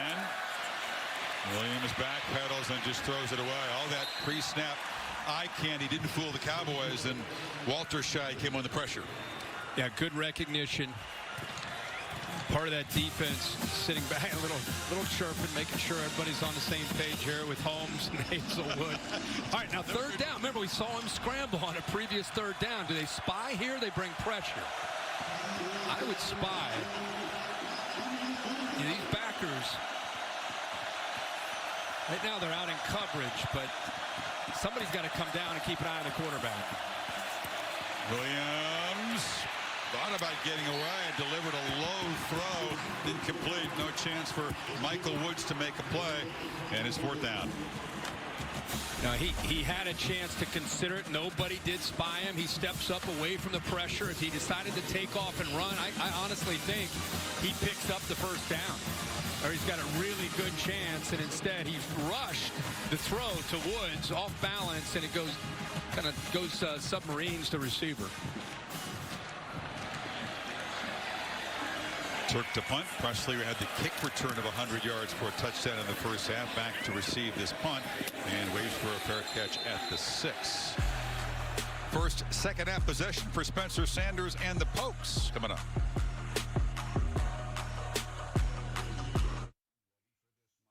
Want to tackle your fitness? Hey Siri, tell me more about Apple Fitness Plus. The students came back from their Thanksgiving break.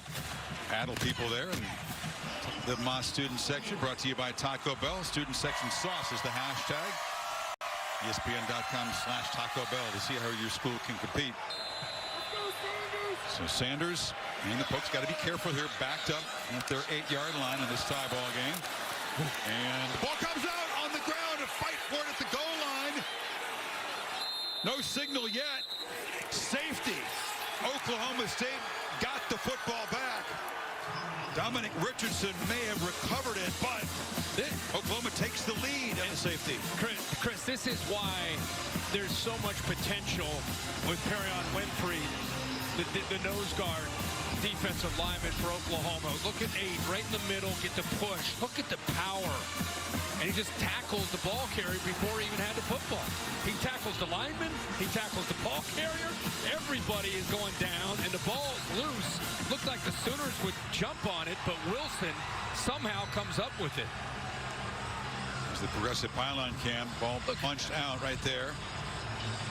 Oklahoma State very fortunate the Sooners didn't fall on it for a touchdown.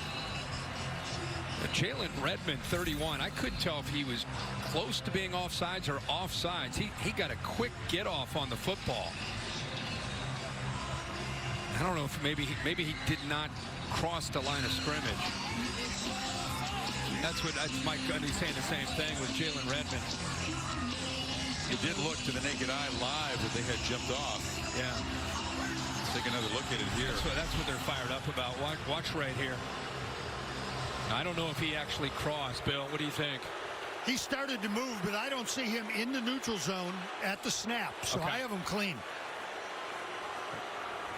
It's the first lead for the Sooners tonight. Boy, what an enforcer there by Winfrey. And just as you said, be careful, deep in your own territory. Number 8 takes over. Watch his power. Bull rush. So turnovers for the Cowboys. The interception late in the first half. The fumble in their first series of the third quarter. Now they got to kick it back to Williams down by 2, and all of a sudden there is a hush in Boone Pickett Stadium.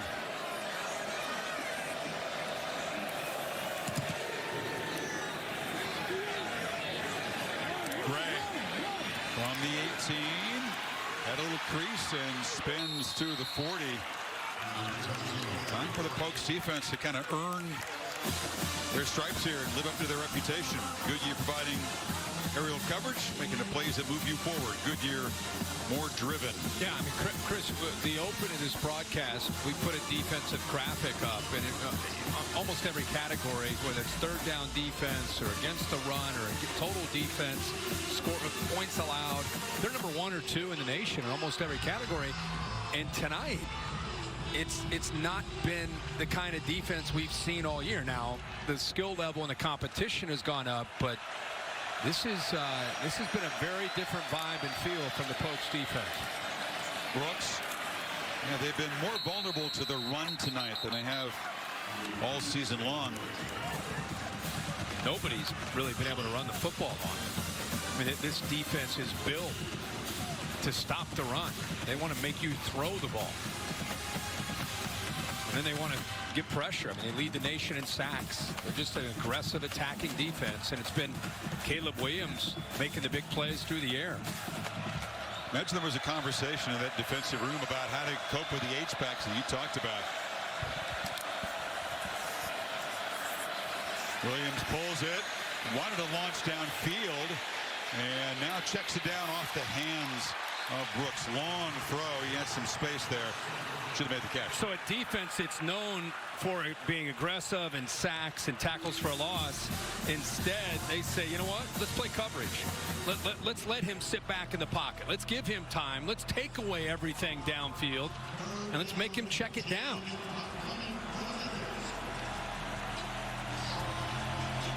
Sooners pretty respectable considering the Cowboys' defensive success on third down to 4 for 10, but they need 10 here.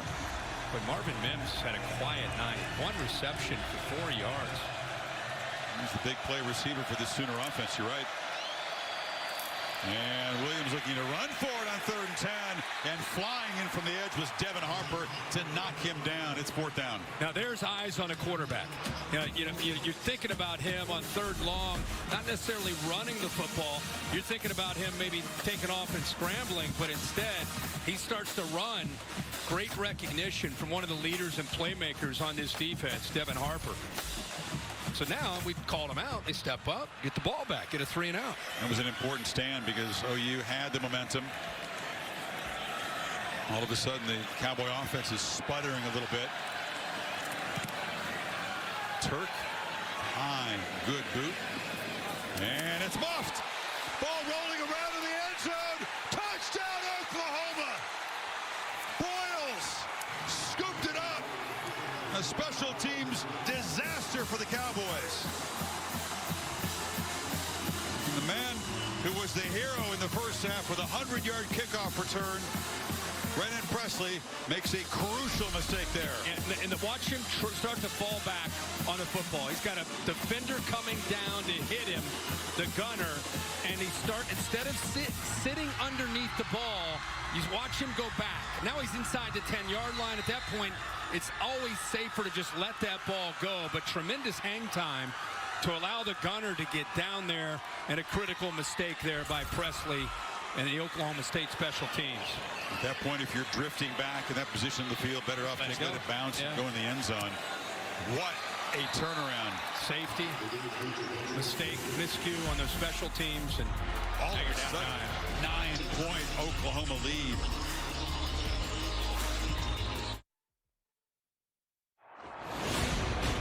Great day for the Sooners. But most of the time, let her rip. Cracks it down, touchdown, Oklahoma. Barry Sanders, Oklahoma wins it in overtime. Oh, mama! This is Bizzle! And the dramatic momentum shift as Lincoln Riley's team trying to clinch a rematch against the Cowboys in the Big 12 championship game in Arlington next Saturday afternoon. Oklahoma loses Baylor, which felt pretty good about things in the first half as Dave Aranda's team survived against Texas Tech. They had the head-to-head win against the Sooners. They would win the tiebreak, but right now, Oklahoma has scored 16 unanswered off Oklahoma State miscues. And the last two Pokes touches have been the fumble, recover for a safety, and then the muff turned into a touchdown. Curtis Wilson and the All-State bus is here with us. What's the All-State celebration moment today? The All-State celebration moment has to be Michigan. What they did in Ann Arbor today, physically just too much for Ohio State at the line of scrimmage. They wanted it more than Ohio State did in every aspect, every phase of the game. They were very well prepared. Big day in Ann Arbor for their fans, and especially for Jim Harbaugh and Hassan Haskins. 28 carries, 169. Look at that number at the bottom, 5 touchdowns. He'll be remembered forever for that performance. Blake Corum played a role today, but Haskins has really taken over since Corum's injury. Michigan, Iowa for the Big Ten championship. Now it's Winfrey storming in, and that time he's going to get the flag he wanted. He got excited about it the last play. Last time he was out there. I tell you what, man, he's providing a little bit of energy before, during TV timeouts for this defense, but here he just gets an early start. Prior to the snap, offside, defense, unabated to the quarterback. Number 8, 5-yard penalty, still first down. Down to Holly. Well, guys, this Oklahoma State team is trying to get their bearings on the sideline after some crucial mistakes. It's seniors Josh Sills, Tay Martin, who are out on offense right now, taking long talks, saying, guys, we have got to start doing our job, get it together, calm down, and start dominating this football game again. Calm down. That's a good start. Things have gotten away from them very quickly. And that throw's picked off almost out of the hands of Key Lawrence, who jumped the route. Wow. Again, he sees man-to-man, and they fall out of the man-to-man and go to zone. Look at the corner. He thinks it's man. He doesn't go downfield. He comes off with a receiver that's going downfield, and he baits Spencer Sanders again into throwing it into zone coverage right into the arms. Key Lawrence unable to hold on to it. It's a critical series. After that safety and after that miscue on special teams, they got to get it going here. Sanders trying to buy some time and slings it, and the catch is made by Martin, one of those seniors Ollie was talking about. He's new to this program.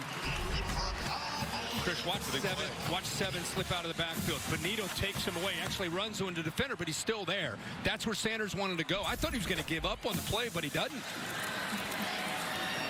Sanders with the keeper there. 4-yard gain before Asamoah got him to the ground, and now tempers flaring.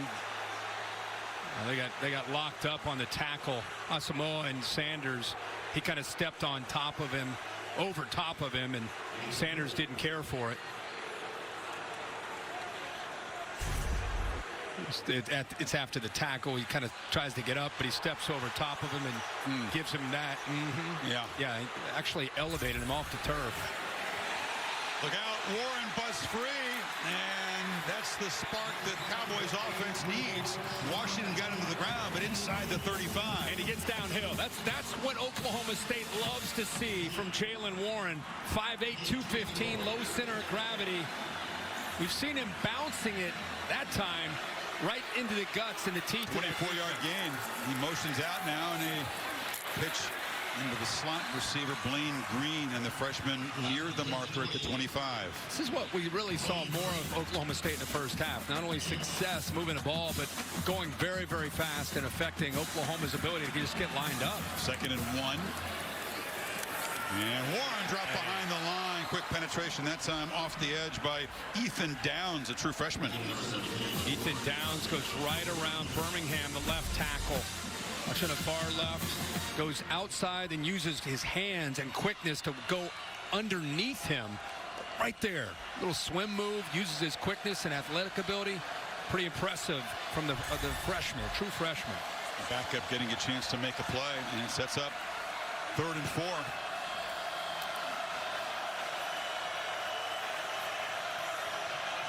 You're in field goal range, but you think Gundy is taking 2 plays here to get to 4 yards. And it's Warren inside. He will not get there. Tackled at the 27. They'll need about 3 on 4th down. Coe and Downs again combining. They're rotating a lot of different bodies up there. You're going to send out the field goal team, Kirk. I think if he'd gotten positive yardage, if it was 4th and shorter, just a field goal here to try to get back within 6. Stop the bleeding, get some points on the board. Brown, the UNLV transfer, he took over early October field goal kicking duties after Alex Hale struggled a bit. This from 44. And it's drifting, and he missed it. Wide right, just kind of fading away. And the Cowboys miss an opportunity to stop the Oklahoma run. The lead is still 9. Midway and Stillwater concerned in the faces of the fans of the favorite here tonight.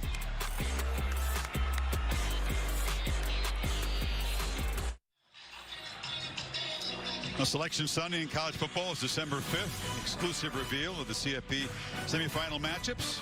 He played in Arlington and down in Miami, plus all the New Year's 6 matchups and the final top 25 rankings. 12 noon on ESPN and on the ESPN app, presented by AT&T 5G. Look at this race. Did you see that? They've given the trophy to the young lady in the orange truck. Clearly she's off for really a false start. 2 trophies, and her dad, you see I gave you the cone there, the vision. Her dad or somebody told her go before the other 2 even took off. Miscarriage of justice here. Brooks knocked down after a 3-yard gain. This Oklahoma State defense, again, Kirk, in a position needing a stop with the momentum on the side of OU big time. They've got it. They did it the last time. And this defense has been the anchor for this team all year. Get into the second half, Oklahoma is going to start eating some of that clock up with this lead. Brooks able to step out of that tackle, dropped for a loss by Evers, and Rodriguez 3rd and long now. Rodriguez has had such a great year. So many of these guys, you and I have been calling Oklahoma State games over these last 3 or 4 years. These guys were young freshmen and sophomores and playing, and now here we see them as seniors. And you play together for 3 years, and you stay in the same system with Jim Knowles. That's where you develop that continuity. Yeah, this is not indicative of how they played all year, but it's been a change, the defensive culture at this school. Rodriguez and these other veterans very proud of that. Can they get off the field here? Play clock at 4. Williams steps up against pressure and tries to escape. Lost the football. A scramble for it, and the Cowboys have it. The first takeaway of the night for Oklahoma State sets up the Pokes in Sooner territory. Williams trying to make a play. Kirk just lost the handle. Yeah, and give Jim Knowles credit here where he walked both his linebackers up pre-snap. And then at the snap of the ball, he gave him pre-snap to post-snap look. Remember, Caleb Williams, a freshman, he shows pressure here and here, and then at the snap of the ball, he's going to take off. Caleb Williams looking right at them, expecting man-to-man. Now they drop, and now all of a sudden he starts to realize, look, he's got an open man here, but he's confused based on that movement, and now he's just holding on to the ball, nowhere to go, and it comes out. And Brock Martin, the senior, recovered it. Thomas Harper knocked it loose. Just the third lost fumble for the Sooners this season. And the Pokes make the pay. Sanders rolls back, wanted to throw to his left, and now has to escape pressure. Works hard for a 4-yard gain. Asamoah got him down. You're right. He did. They were kind of setting up a screen to his left, but Oklahoma had it taken away. Pat Fields was there, and so he aborts. I thought he was going to get sacked. I mean, that looks like that's going to be about a 7-yard loss, and instead turns into a 3-yard gain. Heck of an effort for 3 yards. So the trainer looks like he's okay. Delarian Turner-Yell, the starting safety, looks like he's done for the night. So Oklahoma's secondary playing a little bit shorthanded at the moment. 2nd and 7. Sanders on the run, has space, and is knocked down at the 30. It'll be 3rd and short. Holly? Guys, well, Delarian Turner-Yell came out of the locker room heavily limping at the half. Oklahoma doesn't disclose injuries, but he's on the sideline, hasn't played yet in the second half, doesn't look like he's ready to. So that means Justin Broyles is probably taking his close, and Billy Brown will come in at the nickel. Turner-Yell, the top interceptor in the defense, as Warren hammers ahead for a first down.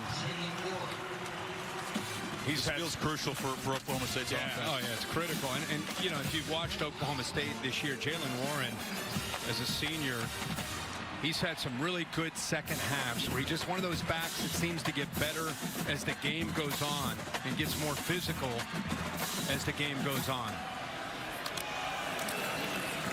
You feed him again. That's Winfrey.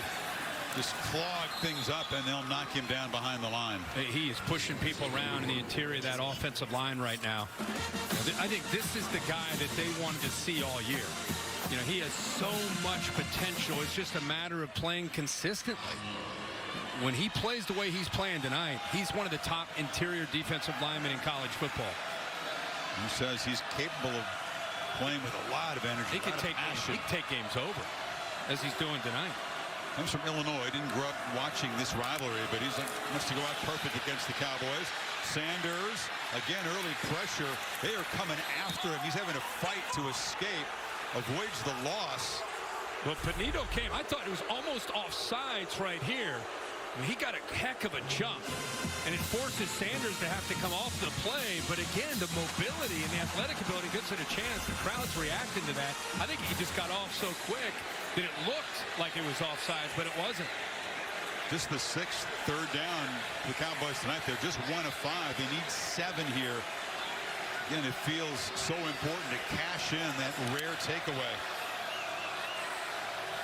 Last check of the sidelines. Play clock at 4. Gotta hurry. They just get it off, and Sanders delivers into traffic, knocked in the air, and intercepted by Washington. His 2nd pick tonight. That is a disastrous play. There's a flag after the pick. Washington will be penalized for taunting. But he's got 2 picks tonight. He tried to squeeze that in there. He's just trying to make a play. That was a really tight window and a tough throw for Spencer Sanders, but I think he felt some urgency. Ruling on the field because is an interception after the play was over. Unsportsmanlike conduct. Defense number 0. That foul penalty will be half the distance to the goal. First down, Oklahoma. This is number 0's first unsportsmanlike foul of the game. Looks like Billy Bowman was in there, Kirk, defending the pass. Look how tight this throw is. I mean, he's got a throwing window right here, but it's going to be tight. I mean, that's a really tight throw. You can see Bowman gets his hand on it. That's what knocks it up in the air. And I think he felt like he needed to make a play there on 3rd and 7. True freshman Bowman gets a hand on it, goes up in the air. Washington comes up with a pick. And another series where Oklahoma State doesn't come away with any points. Yeah, this is Washington. Yeah, there's the taunting right there. Lets Warren know. But a guy didn't have a pick this year. He's missed 8 games. He's hardly played. When he's healthy, it's a different secondary for Oklahoma. Brooks from the 4. Wrestled down, and another missed opportunity for Oklahoma State. Plus territory the last 2 series, and this Oklahoma State defense, we keep saying, can they do it again? You know, the last 2 times they have. They came up with a turnover. The previous drive, they got a 3 and out. Now they've got Oklahoma pinned. Can they do? They're going to have to keep battling here on this side of the ball to get Sanders the ball back.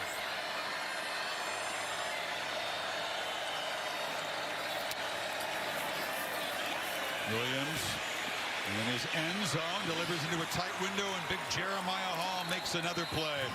H-backs still the main weapons tonight. Yeah, and it's just a certain comfort level, it feels like, with Caleb Williams throwing to Hall. I mean, again, he's very, very comfortable on the move.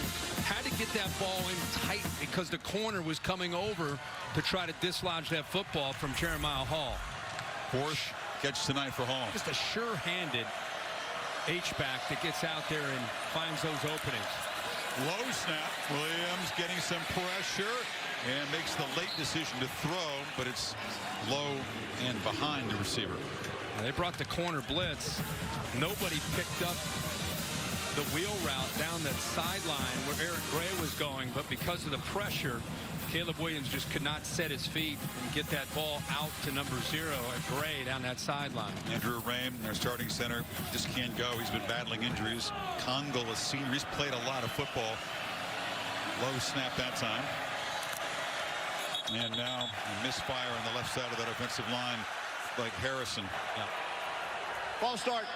Offense, number 71. 5-yard penalty. Still second down. Think about Oklahoma State, and I appreciate what Mike Gundy has done coming into this game with the aggressive mindset of trying to say, hey, we can attack this OU defense, but 3 turnovers now, and the miscue, you know, where they've had opportunities inside the red or the plus territory and unable to come away with any points. But really, the turnovers are what you wish you could have back. Williams pressured, escapes somehow. A flag comes out very late. He dumps it down to Brooks, who makes a cut and has a first down out near the 40, but we'll check the penalty marker in the backfield. Yeah, I think it'll be a hold. What an effort by Williams to keep that play alive. I think he was going to go down in the backfield. Colin Oliver, we talked about this true freshman pass rusher from Oklahoma City, made another impact play. And a terrific balance to stay up for the quarterback. During the play, holding, offense, number 54. The foul is half the distance to the goal. Replay, second down. 21-yard gain negated. Keith Hayes, the guard, guilty. Yeah, left guard, 54. Look at the effort there on the far left with Oliver. Caleb Williams gets that left hand down to keep the play alive, but 54 right in the middle of your screen. And Kirk Williams has really cooled off in the third quarter. 1 for 6, 15 yards, but they've got those 9 points off the safety and the muffed punt for a touchdown. And now Brooks with a stiff arm gets the corner. Another flag as he's run out. Again, it's first down yardage, and again, probably going to come back.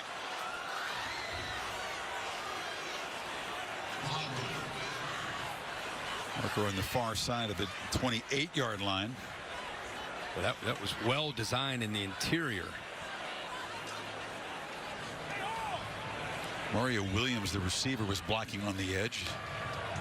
During the run, personal foul, face mask on the offense, number 4. The penalty is half the distance to the goal from the spot of the foul, and we'll replay second down.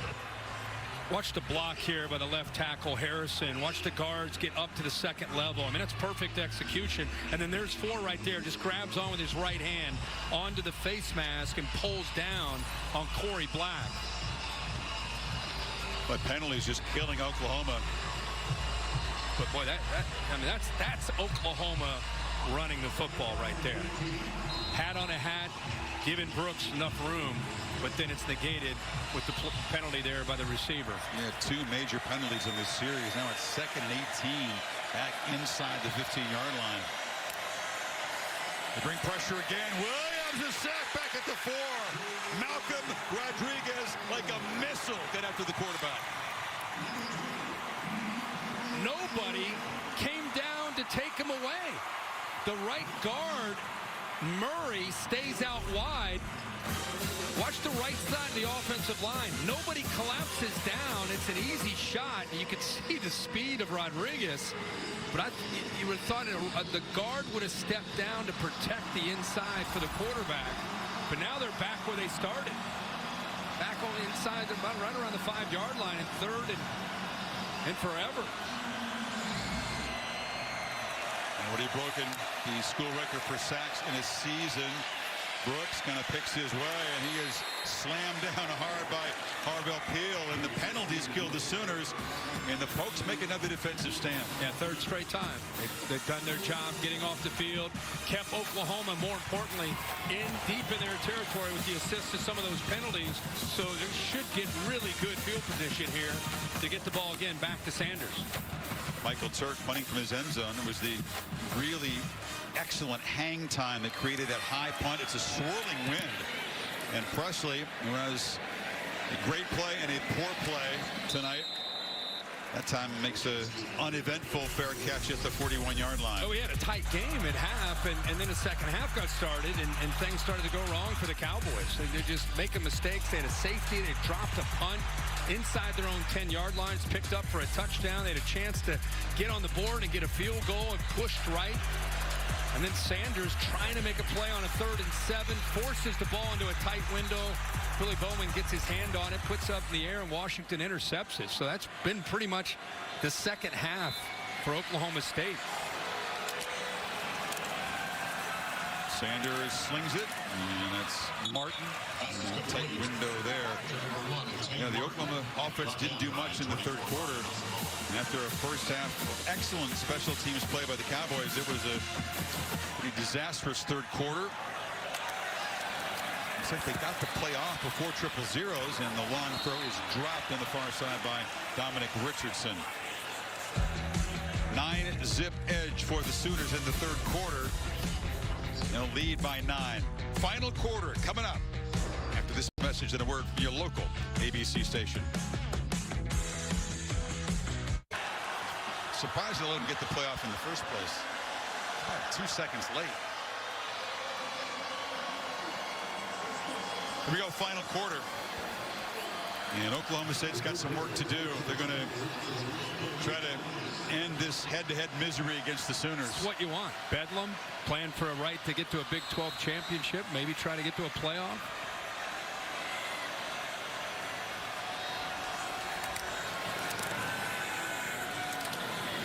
Catch made, far side, Green.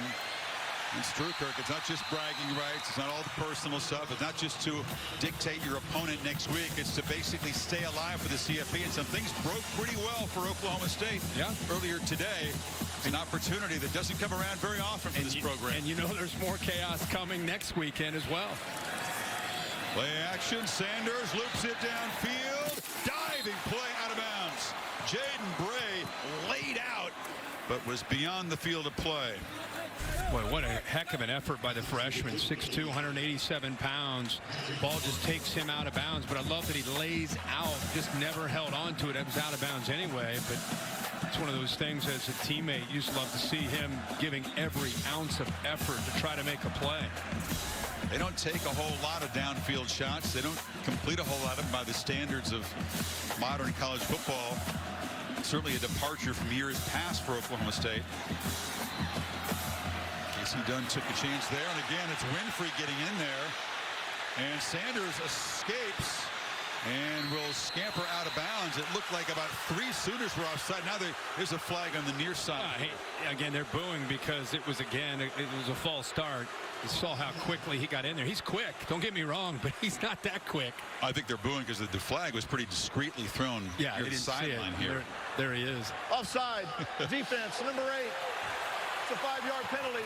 Remains second down. Yeah, for a big man, he's got enough quickness without giving him a 2-step head start to the backfield. Right. Yeah, the combination of power and quicks. Penalties, Kirk, really piling up now. 9 for Oklahoma. Here's Oklahoma State in plus territory again. Yep, exactly. Again, but can they cash in? Sanders has time. Again, launches downfield and laying out. Martin, does he have it? No, did not complete the catch. Washington in coverage. Martin thought he made a great catch. I did too. I mean, he laid out, he got his body, his arms underneath it, the way he came down. Des Bryant thinks it's a touchdown, of course. Dave Bryant's wearing his jersey, but they are not going to give him the catch. going to have a couple really good looks at it. How about, again, another tremendous effort. Gets his body turned. Hold on now. Complete the process of the catch. Wow. But Bill. Round 8 in control. The point of the football hit the ground pretty hard there, The Bill. ruling of an incomplete pass is under further review. Replay's taking a look at it here. What they're going to look at here is, as he rolled over, how much did the ball move, or did he still maintain control? Let's just say, for argument's sake, the initial part, when the ball hits the ground, that they'll rule that it did not affect the catch. Does he have the ball long enough? Bill, does he have it long enough before Washington eventually knocks it away? He's hitting the ground with his knee. The ball is coming. Here's the first one right there. Well, let's just say, I just want to know if they don't rule that part in incompletion, does he have it long enough until finally you see Washington's hand knock it away? Once it starts to move, you've got to start the process of the catch all over again. So as he finishes rolling over and the ball comes out, yeah, but he's up, but he has, as you said, rolled over. Isn't that enough to? But he was bobbling it on the rollover. Take a look at it as the officials saw it in real time. It's tough. Wow, what a play. And it's a huge replay review here. It's going to be 3rd and 5, like at the 43, if the incomplete call stands. Don Capel is the replay official up here. They've been taking their shots on the field. You know, they've had one-on-one chances, and they've been close. This time, really close. Call on the field of incomplete means there's got to be indisputable evidence to turn it over, though. Was there enough? As you said, Bill, it's a 2-part review here, right? Does he control the ball well enough without the ground aiding, and then does he have it long enough? Yeah, and when he rolls over on his back, I see it loose. After reviewing the play, the ruling of an incomplete pass stands. So they didn't say confirmed, they said stands. And a water bottle was thrown from the Oklahoma State huddle. It flew up in the air. I think it hit our spider cam on the wire. It's going to be returned to the Oklahoma State sideline. Well, now you got to regroup. You know, if you're Oklahoma State, go back to that 3rd and 5. A couple of bottles have been thrown on the field. That's down away from the team. So 3rd and 5 here. Once again, Oklahoma State threatening but needing to cash in on these opportunities. Down 9. Just to start here in the 4th quarter. Sanders' legs, ability to run option, ability to scramble, always in play here.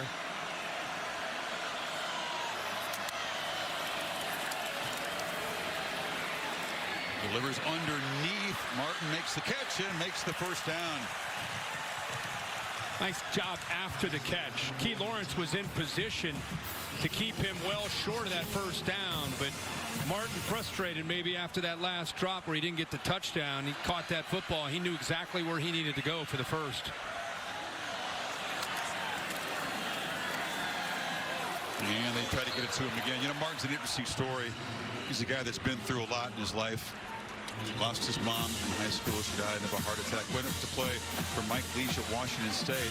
Remember, the program is undergoing some tragedies. There were the death of 2 players, including one player who took his own life. And Martin was his roommate, not at the time of that tragedy, but before. So in order to be closer to his daughter, who's in Louisiana, he's come back to Stillwater to play out his college career and has had a huge impact on this offense this season and tonight as well. 6 catches. Option look. Sanders keeps it, makes a cut. First down, still running. Spencer Sanders all the way to the house. A crucial touchdown for Oklahoma State to fight back. 37 yards. You know, you get late in a game, in a rivalry game, this is where your playmakers and your veterans have to emerge and make a play. And that's what Sanders did here. Nice job of stretching the option and then using those blocks and finding the crease. And then how about how he got off of the would-be tackler and then accelerated those last 15 yards to the end zone. Very gifted. And the lead is now sliced to 2. Look at the energy there from Sanders. They're right back in this game. Watch this play stretch. It's almost like an outside zone. Watch him use those linemen. Let them push those defenders to the sideline, and that's what I love. Comes off the tackle and accelerates to the end zone. That's vintage Oklahoma style, right? Quarterback keeper option, touchdown, 2-point game.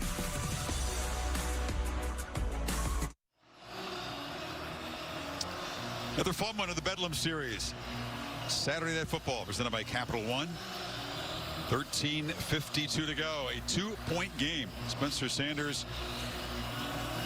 Nice job shaking off 2 interceptions, 2 questionable decisions, Kirk. Put his team in trouble, but that touchdown run, a big play. And now Sooners back to work in a 2-point game. Tomorrow morning, Sunday NFL Countdown on ESPN. Mac Jones profile. And on Monday Night Football, Seattle and Washington. FedEx Field. No Peyton and Eli this week. They got a bye week. It's the regular Monday night crew. Steve Levy, Louis Riddick, and Brian Greasy. It's game on now. Jorius Williams has really cooled off very, very little from the OU offense, especially the passing attack after halftime. They get it to Gray. It's a backwards pass. The ball rolling, and it still hasn't got out of bounds. Finally booted out of bounds by Hazen. Well, you can't do that. You can't do that. In a soccer game, that's a penalty. It negates the chance of a recovery, but that was a backwards pass. Trouble from the start, Kirk. Yeah, I mean, it starts with the lateral. I mean, that's where they're going to make sure that they're going to confirm. But he threw that from about the 19, and the ball landed around the 17 and a half. It's definitely a lateral. And, yeah, I don't know what happened. I don't know if Hazelwood played soccer back in his early days or what, but very instinctively just kicked the ball to make sure an Oklahoma State defender didn't get to it. There's the lateral. You got to act a little bit. You look, he's like, just go down and scoop it up with your hand and shovel it out of bounds. The ruling on the field is that the pass was backwards, and it was illegally kicked at the 8-yard line. The penalty is half the distance to the goal.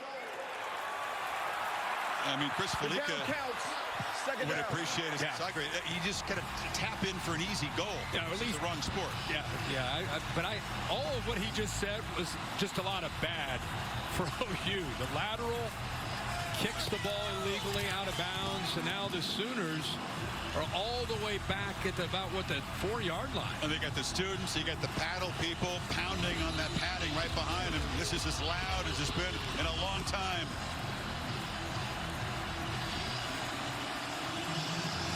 Second and 31. Yeah, lost it down.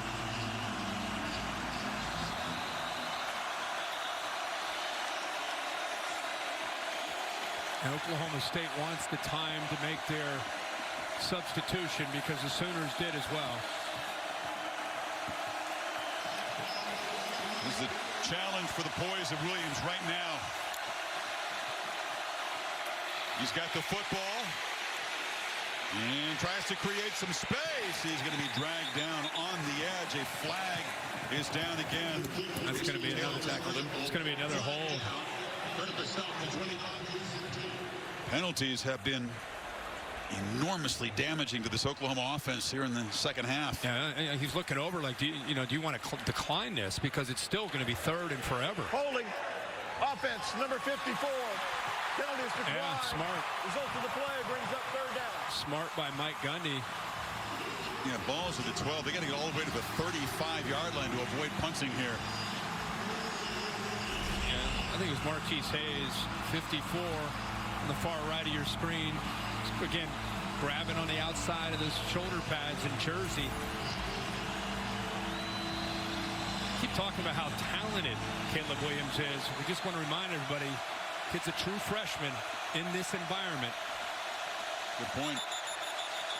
And now a flinch.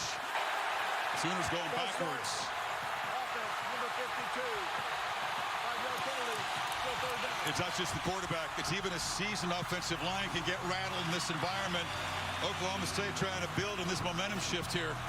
Hey, man, I saw it today. I was standing on the sideline in the big house with Ohio State and Michigan. Those offensive tackles from Ohio State. You're out there on an island, can't really hear what's happening with that clap.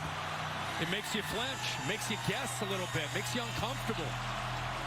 Oklahoma 8 penalties in the first 17 minutes of the second half. Place has come alive here, Chris. Brooks. Throttled. Oklahoma will punt. And now a flag after the play. If there's a dead ball penalty against Oklahoma State, that would be crucial. I think it is. I think it's going to be on Devin Harper, 16, one of the leaders of this defense. Gave an extra push to Kennedy Brooks that forced him down to fall on his backside. Well after the whistle. Automatic first down. Dead ball, automatic first down. If that's what the call is. That's such a part of rivalry week 2, Kirky. This place is juiced up. You know the history between these teams. These fans rabid, Oklahoma rattled, and a mental mistake like that is going to give the Sooners a fresh set of downs. And they're going to get some space, not backed up against the goal line anymore. Well, that is a watch 16. The push right there. There is no foul for unnecessary roughness. It is 4th down. Wow. Upon further review, Bill, they have picked that flag up. That is a huge judgment.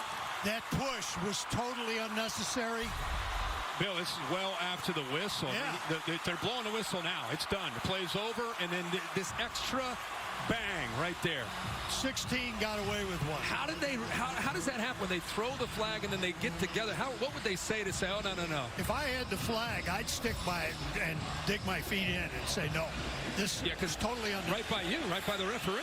Riley, for the umpteenth time tonight, is livid.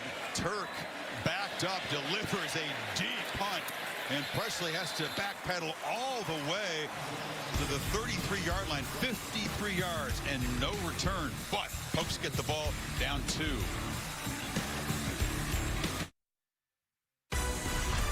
Saturday Night Football on ABC is presented by Capital One. What's in your wallet? Goodyear on this mild night for Bedlam, providing aerial coverage with you for every mile on the road to greatness. Goodyear, more driven. Oklahoma State was reeling, mistakes piling up. They were down by 9, but Spencer Sanders touched them out of the last possession. Oklahoma self-destructing with some penalties. Got a lucky break and a flag that was picked up. 53-yard punt sets up the Cowboys now at their 33. The Oklahoma State defense has done its job after halftime. They'll keep their team in the game and give the offense a chance. Sanders steps up. Ball is out, and it's recovered. But turnover avoided there. But Nick Bonito using his speed to get around the corner and get to Sanders to knock that ball loose. This is what you're seeing now from elite pass rushers. They don't go for the body. They go for the football. Bring that right arm through and knock that ball loose and force Sills, the offensive lineman, to have to jump on it. First sack of the night for the Sooners.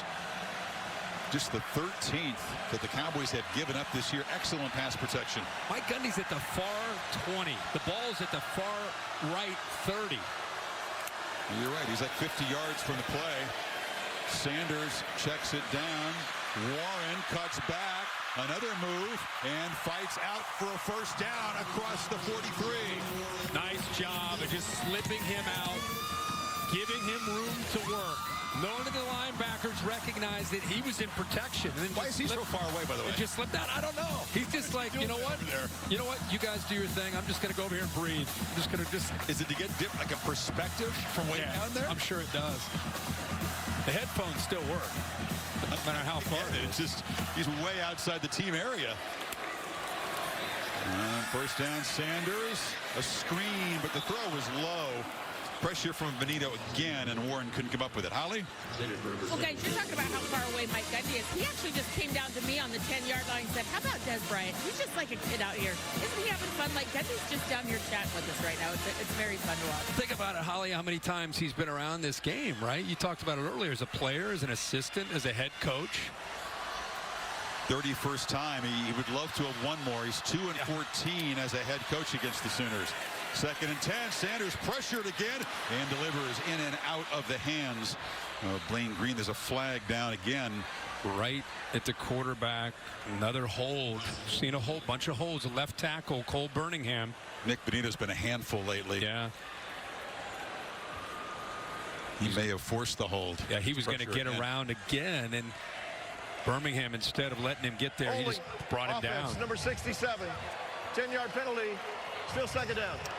Bonitto credited with 47 quarterback pressures. That's the tops on the team by far coming in tonight, and he's made an impact again. Well, he has elite get-off. I mean, he has a step where he's able to anticipate the snap count, and it puts a lot of heat on those offensive tackles. Teams try to run at him to negate that. It's not always successful. The time they double team him, Sanders has lots of time, and the sideline catch made well short of the first down by Tay Martin. They get a good chunk of the yardage back, but it'll still going to be third and about 8. I feel like when this offense has their foot on the accelerator, they've been their most dangerous. When they've been able to pick up a first down, get their tempo going, get Sanders with the ability to run and throw. He's scrambling, he's running, he's doing different things. That's where they've had so much success. They need to pick up a first down to get that momentum going. There's the clap, and again it was Winfrey among others coming in. Sooners are signaling false start. I didn't see anybody from Oklahoma State move. Prior to the snap, offside, defense, number 8, 5-yard penalty. It's still third down. He's done that really loud clap a couple times. At one time, it did produce a false start for his offense. But it works again. Now, these Sooners, that's one way to help your offensive line with Bonitto and Winfrey. Give them that hard, instead of the hard count, the hard clap, to try to slow this Oklahoma pass rush down. These guys are a handful as it is. Fourth time they jumped offside. Yeah. Now it's third and 3. Up to 12 penalties on the night. Third down's been a struggle for the Pokes, but it's a lot easier when you only need 3. And you try to run for it, and he's not going to get there. Jaylen Warren knocked down by Asamoah. It's 4th down at midfield. And Gundy will send out the punt team.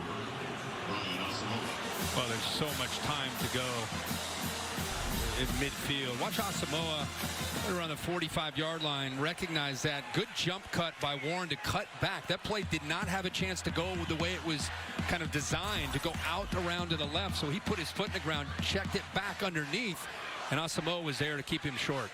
So Tom Hutton, the 31-year-old lefty from Australia, second oldest player in college football, kicks it back there, and that punt is muffed, and Oklahoma State falls on it at the 5-yard line. Gray gives a huge gift to Oklahoma State. It's Bedlam, folks. Expect craziness. Can you believe it? My one question, is there something with that spot on the field? Because that's exactly where Presley made the poor decision to try to adjust late to his punt return, drops it, Oklahoma gets a touchdown, and now Gray, same deal, same spot. He misjudges the ball. This one he's actually underneath. It just goes through his hands. DeMarco Jones Jr. was right in his face, but it was legal, and says thank you very much. A gift-wrapped possession for the Pokes at the 5-yard line. Now you're right, it's gusty wind. Why try to field that punt at the 5?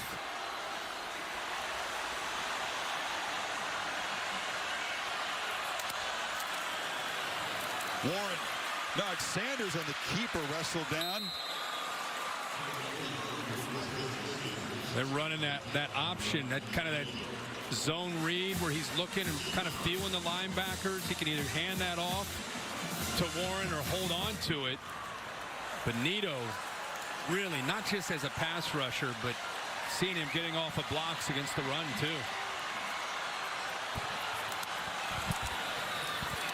Warren knocked down a yard short of the goal line. It'll be 3rd down.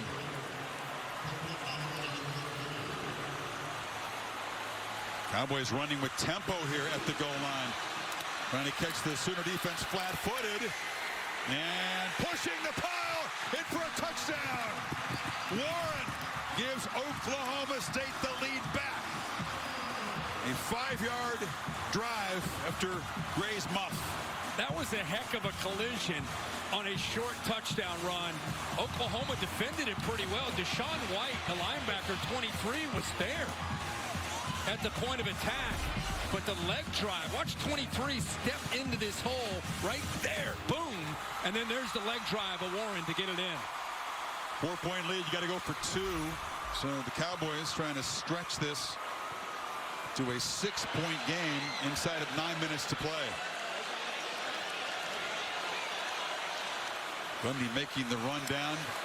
Sanders rolling and will keep it. And the try is no good. Took a look at the end zone like he was going to throw, then tucked the ball. So the lead is still 4. But the disastrous special teams play for Gray in Oklahoma just gives the Pokes a gift. And they have a 4-point lead. The Sooners teetering on the brink of conference elimination right now.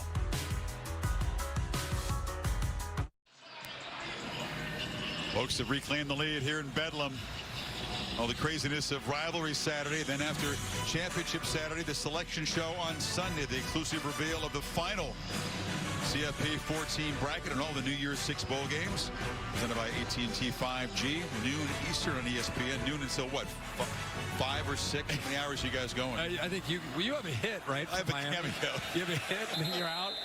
Back to the sun for you. This is the CFP rankings brought to you by PlayStation. We talked about a lot of the marquee games today. Michigan figures to jump into that top 4. Notre Dame clobbering Stanford. And remember down here, see Baylor? Baylor looked to be in trouble, but Baylor now is in position to go to that Big 12 championship game if the Pokes can hold the lead. Capital One presenting the rankings to you. My thought is Michigan leapfrogs Cincinnati and Alabama after their dominance today in Ann Arbor against Ohio State. They could very easily move up to 2. I think a lot of folks would agree based on Alabama's unimpressive showing against the Auburn Tigers. Williams ducks down at the 28-yard line, and now this Oklahoma offense has got to find a way to get going. There's some urgency here. They've had 5 possessions, 4 punts, the fumble, the muffed punt return. It's been a tough second half. And a whole lot of penalties. Long throw, and that is. He hold on to that. Mario Williams, did he go behind the back and hold on to it? It looked like off his hip. Yeah, it sure looked like it. I think it did. Unintentionally fancy. Went into the hand warmer, I think. There you go. Hold on to that, baby. Big shoulder mobility there. So that's a catch, Bill. First down at the 35. And Williams get hot again. It's been a while since he's been in rhythm. They've been pressuring him. Trying to get the ball out quickly. Another catch by Williams. Hasn't really been involved much tonight yet. Keep in mind that you got a freshman who's got an incredible future, very talented quarterback, going up against one of the top defenses in the country as far as statistically one of the tops. Very aggressive, very multiple, like to disguise, like to confuse. So it's not just, hey, let's crank up Lincoln Riley's offense, no problem. He's going up against a very talented group, very experienced veteran defense here.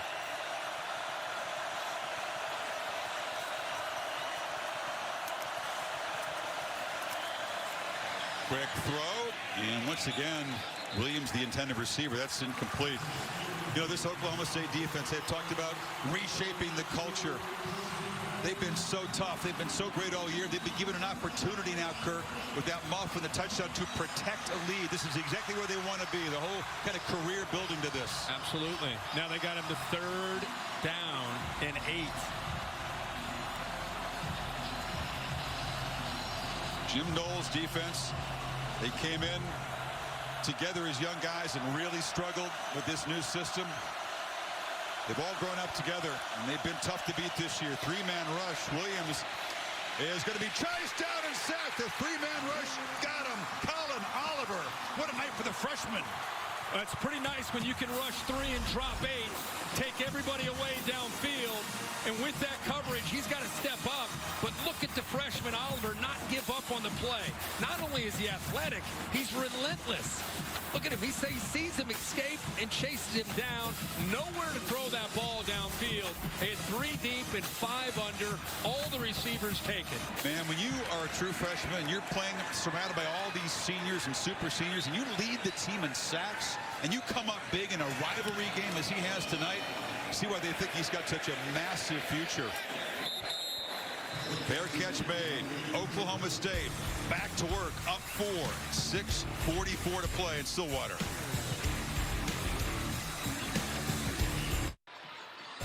Here's what a turnaround for this Oklahoma State defense after halftime. Incredible. Got the strength of this team, got him back in the game. Oklahoma has had 6 offensive possessions, 5 punts, and 1 fumble. Give Jim Knowles and his defense a lot of credit. Let's not forget about this play. Remember that? It was a dead ball penalty on a 3rd and forever that they picked up the flag. But give the Pokes defense credit. They have been flying around and getting Caleb Williams and company off the field. 4-point game. Sanders with the keeper. You know what Casey Dunn and Gundy would love to do now? Rely on that running game. Grind away. Protect this lead.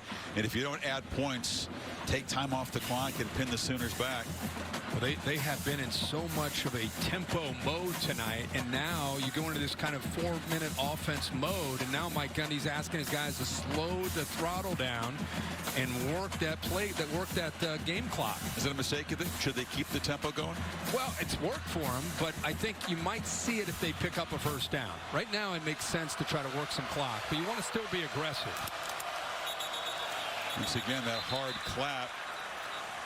It's a false start. This time it's going to be on the Cowboys, not a 5th offside penalty on Oklahoma. False start. Offense, number 85. 5-yard penalty. It's still 2nd down. It's Jaden Bray, the freshman receiver. Sometimes you can outsmart yourself. A couple times tonight. Seen that, yeah. Yeah. Probably the calmest Mike Gundy's ever been for Bedlam on the sideline. Hands in his pockets. He's kind of taking it in. I think he's really that calm on the inside. He's hanging out down there with Dez, watching Dez Bryant, watching the game. 2-14 against the Sooners. He's churning inside. Favorite tonight. And Warren is going to be wrestled down very quickly there by Jalen Redmond. It's going to be 3rd down and long. There's the chilled Mike Gundy.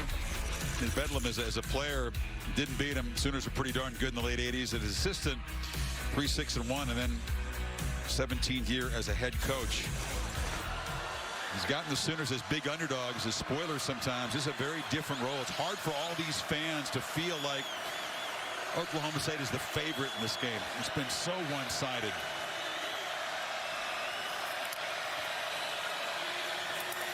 And a short throw, complete to Green, who's tackled at the 20. He stays in bounds. But here comes the punt team. Asamoah got him down. Just think about what Mike Gundy's doing here. I mean, how many times has he taken his team to the Big 12 championship game? 0. That's what I'm saying. Yep. So he's taken them already. Right. But think about what could be at stake if he holds on here these last 4.5 minutes. Did win the conference championship in 2011 before there was the championship game. Mims is back as a punt returner. Hutton. It's a boot that drives him back to the 34, and he'll just scoot out of bounds. And no flag there. Tackle right along the paint. Holly? Well, guys, you're talking about Coach Gundy, and I remember a conversation I had with him this spring after spring football, and he said, we have had more energy, more juice, and more productivity in this spring than in the 17 years I've been head coach. He said we were running up to 100 plays per practice, getting reps, really coming off that COVID year, coming out with more intensity, more preparation, and he felt it way back in the spring that there could be something special here based on what he saw with his team in that intimate setting. He told his guys, get to the championship game. Just find a way to get to the championship game. I don't care how you do it. Yeah. They're already there. You know, rather than looking at that last possession as a wasted possession, that's a head coach that believes in his defense. They played well in the second half. Brooks picks his way and is tackled. Nice shoestring grab by Brock Martin there. I mean, think about it. Oklahoma's had the ball 6 times, and they've punted 5 times in his second half and fumbled the other possession. So you work clock, you run 3 straight times, you work a little bit of clock, you punt it away, and you say, hey, defense, go do it again.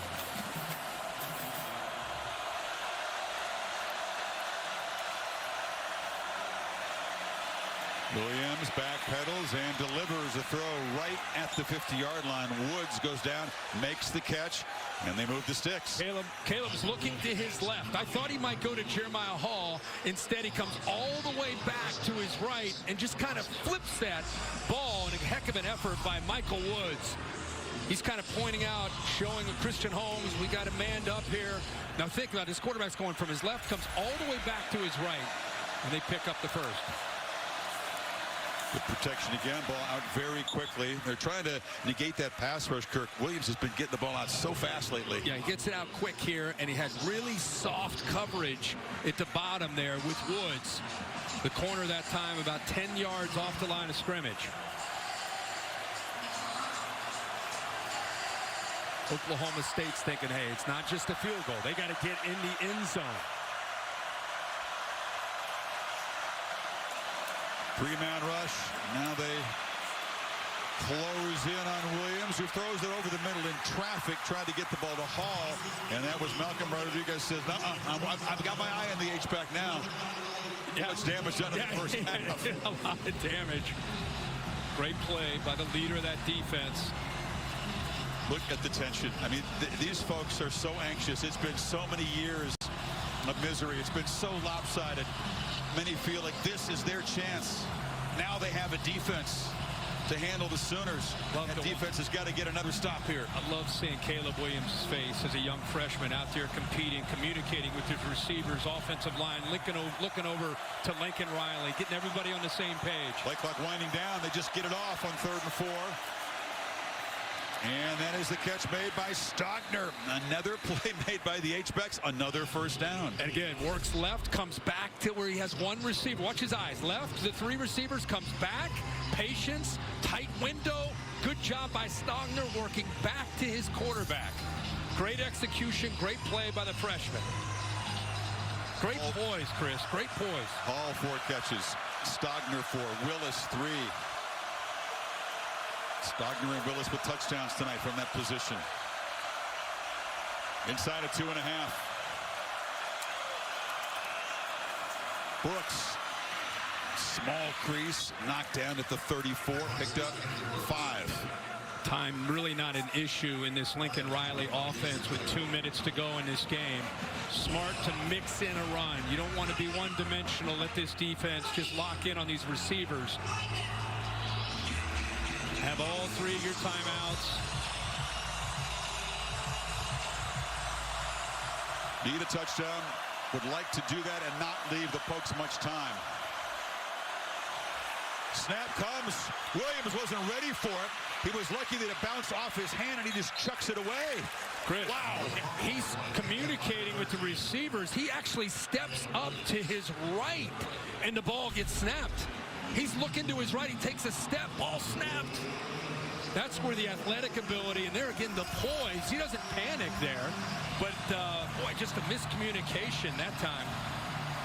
That was good reflexes. Yeah. If that ball gets past him, it's a disastrous He did that in the Cotton Bowl against Texas. Threw a touchdown pass. But it's 3rd down again.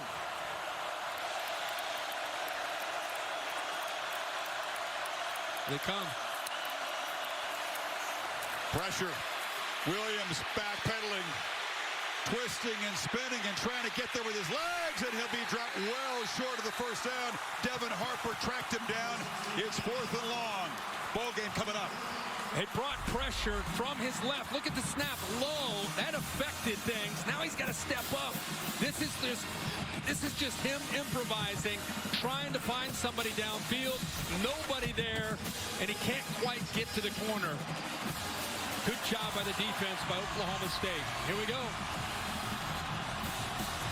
The Pokes defense needing a stop to bleed out the last minute and a half. Got to hurry. Don't want to spend a timeout on this play. Williams trying to create. Spins free. Still alive. Will try to run for it. Won't get there. Devin Harper tracked him down. Pokes take over. 1:16 to play.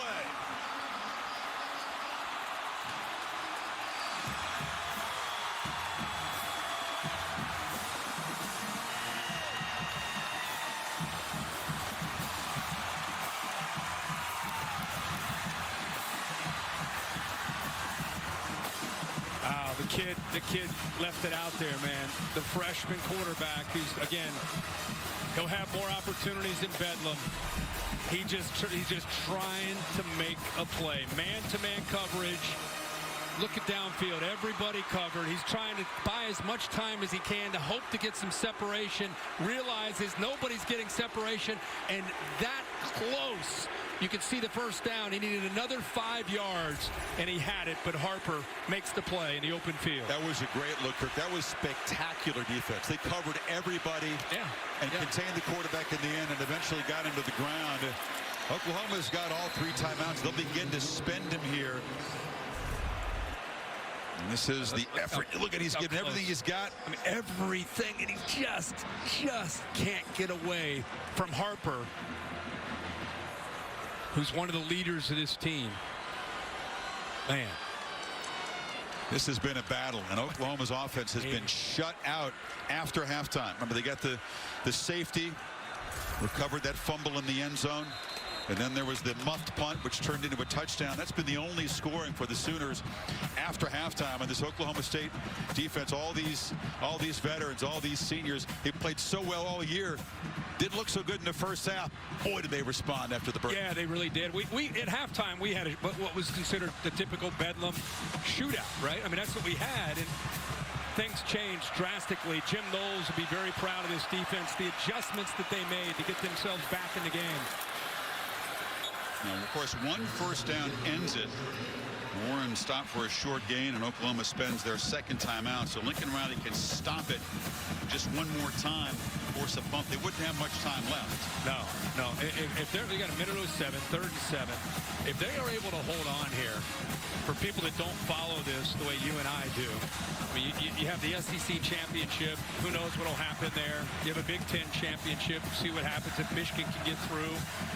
You got Cincinnati playing Houston. And if Oklahoma State wins, they're going to play Baylor. In a back-to-back weeks, you beat a top 10 team in Baylor, or Oklahoma, and then you get Baylor next week. I mean, that's a pretty strong statement in the last 2 weeks. He didn't look chilled now, does he? There's a little emotion in Gundy's eye. He knows they're close. You just got to finish the job here. After this 3rd and 7 play, if they don't make the first down, and they don't, Oklahoma will spend the last timeout here. That's why, going back to what you said, you don't want to waste that one timeout offensively when they are at that 4th down. By saving it, they were able to get the ball back now. Caleb Williams trying to find some energy. They'll have one more chance. They'll have to create a miracle. They have to go a long way without a timeout. Oh, yeah. They're capable. Absolutely. Absolutely. Gundy would have loved to be able to grind out 1 first down and end this thing with victory formation. Yep. It would be as fitting, though. This defense goes back on the field having to come up with one more stop.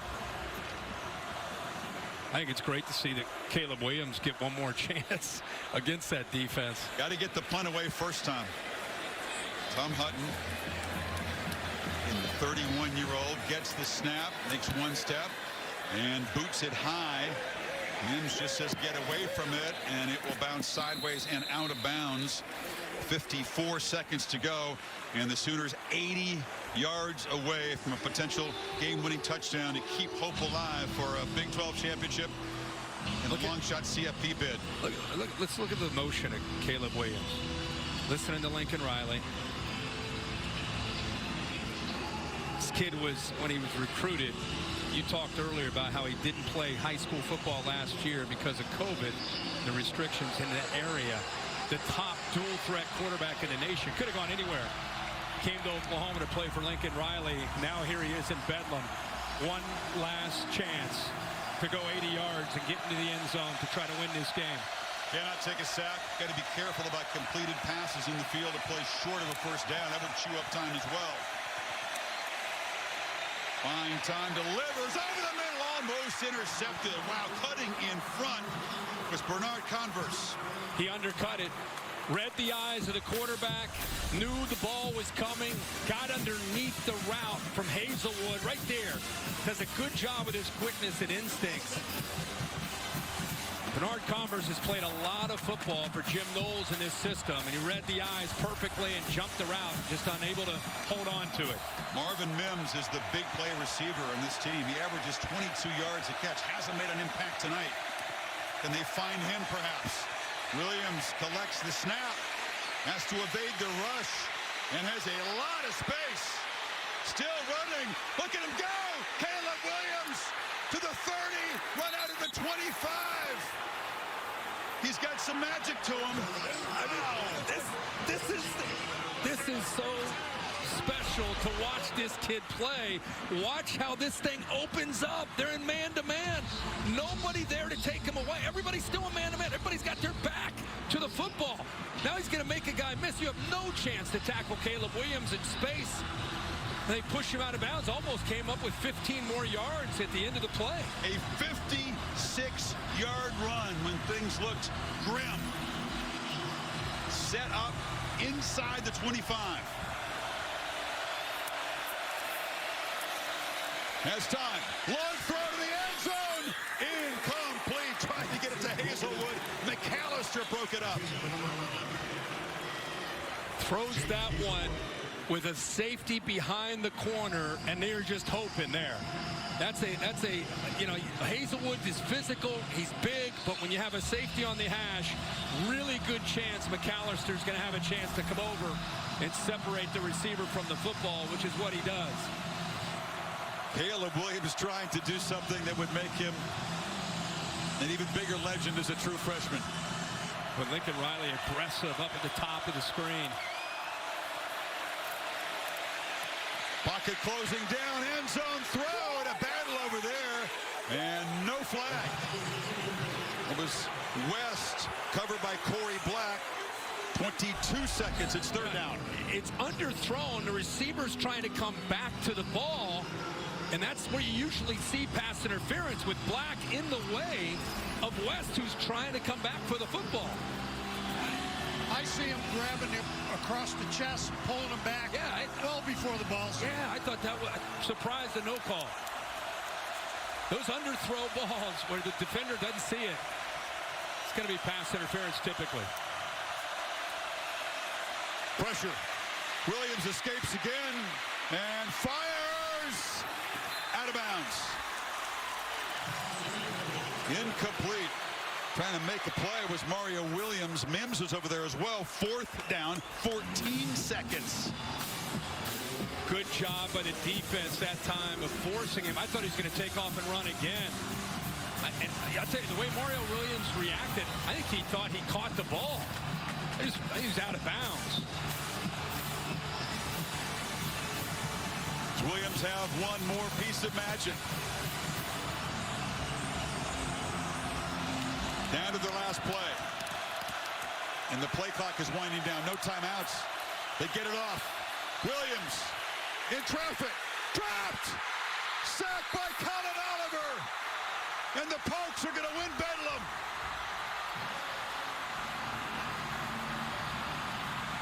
Fitting that the defense punctuates this victory, Kirk. And Oklahoma State eliminates their arch enemies. And will face Baylor for the Big 12 championship and stay alive for the college football playoff.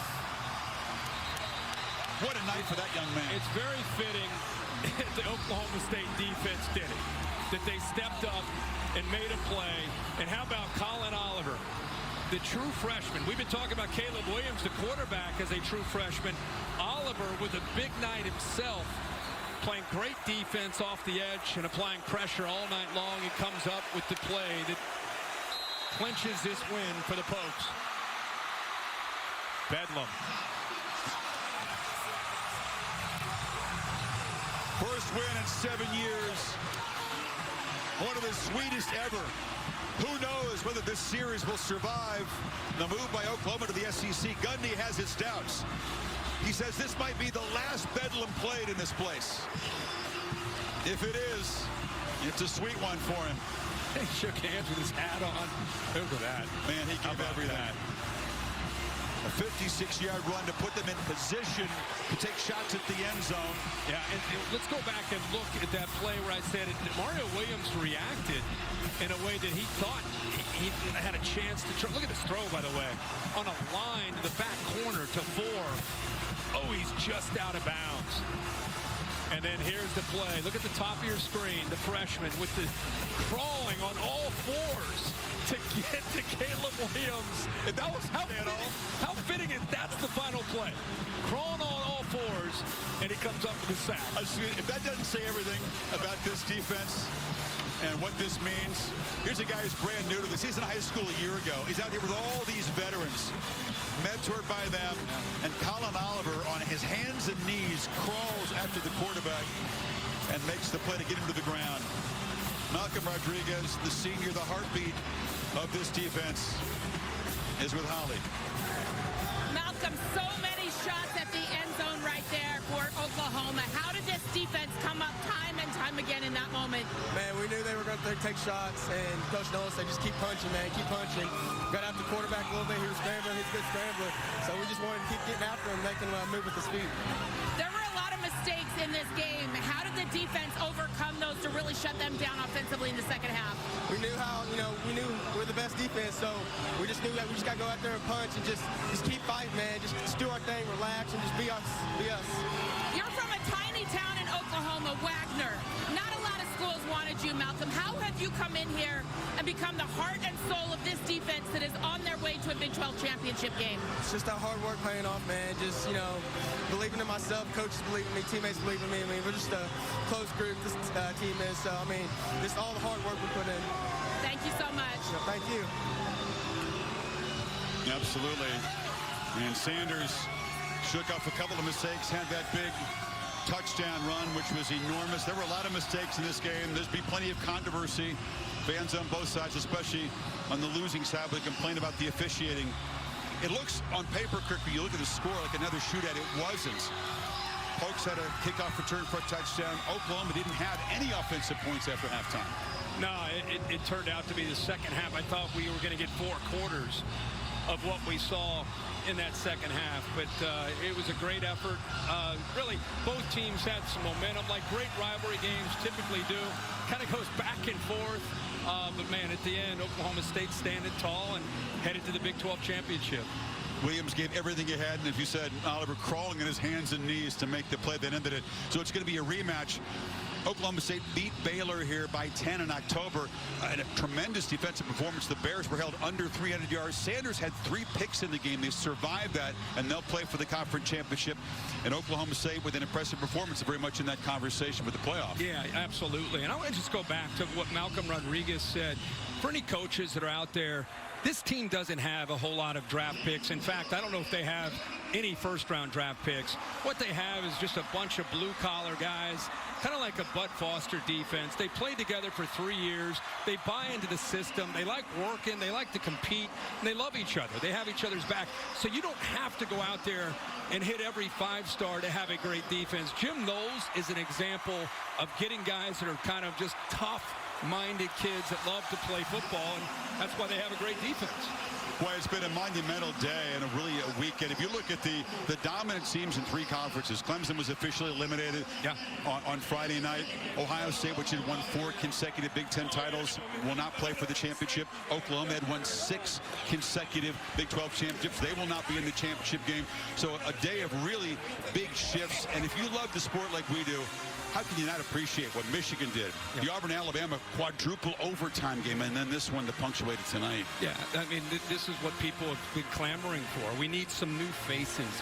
We need a change. We don't want to see the same 3 or 4 teams every year. Well, if you're in that camp, you got what you wanted. I mean, we'll see what happens in Atlanta next weekend with Alabama and Georgia, but it's fun to have some new faces, new players, new coaches, new fan bases to show that hey, there's opportunities. And we'll see Cincinnati. I still feel if they beat Houston, I think Cincinnati's going to be in the playoff as a group of 5. We've never had that. So, yeah, there's a lot of excitement, I think, that's still brewing here over the next few weeks. But told you in September, before Championship Saturday, Clemson, Ohio State would be out of the playoff mix. Oklahoma out of the playoff mix. Before Championship Saturday, would not have believed me. By the way, how about that? There's going to be a big party in Stillwater. There's a party in Waco because this comeback by the Cowboys put the Bears in Arlington. So a festive end to what's been a tremendous, tremendous rivalry Saturday of college football. A sea of black and orange in Stillwater. They'll be singing all night here. 37-33, Cowboys over the Sooners. Game produced by Bill Bonnell, directed by Derek Mobley. Great job by our great crew all season long. Bill Lamagnier, Chris Felica in the booth here, Mark Amento, Mike Black, Darren Brown, of course. That's it. Except on the West Coast, stay tuned for your local news. BYUSC, by the way, going on over on ESPN. So long from Stillwater.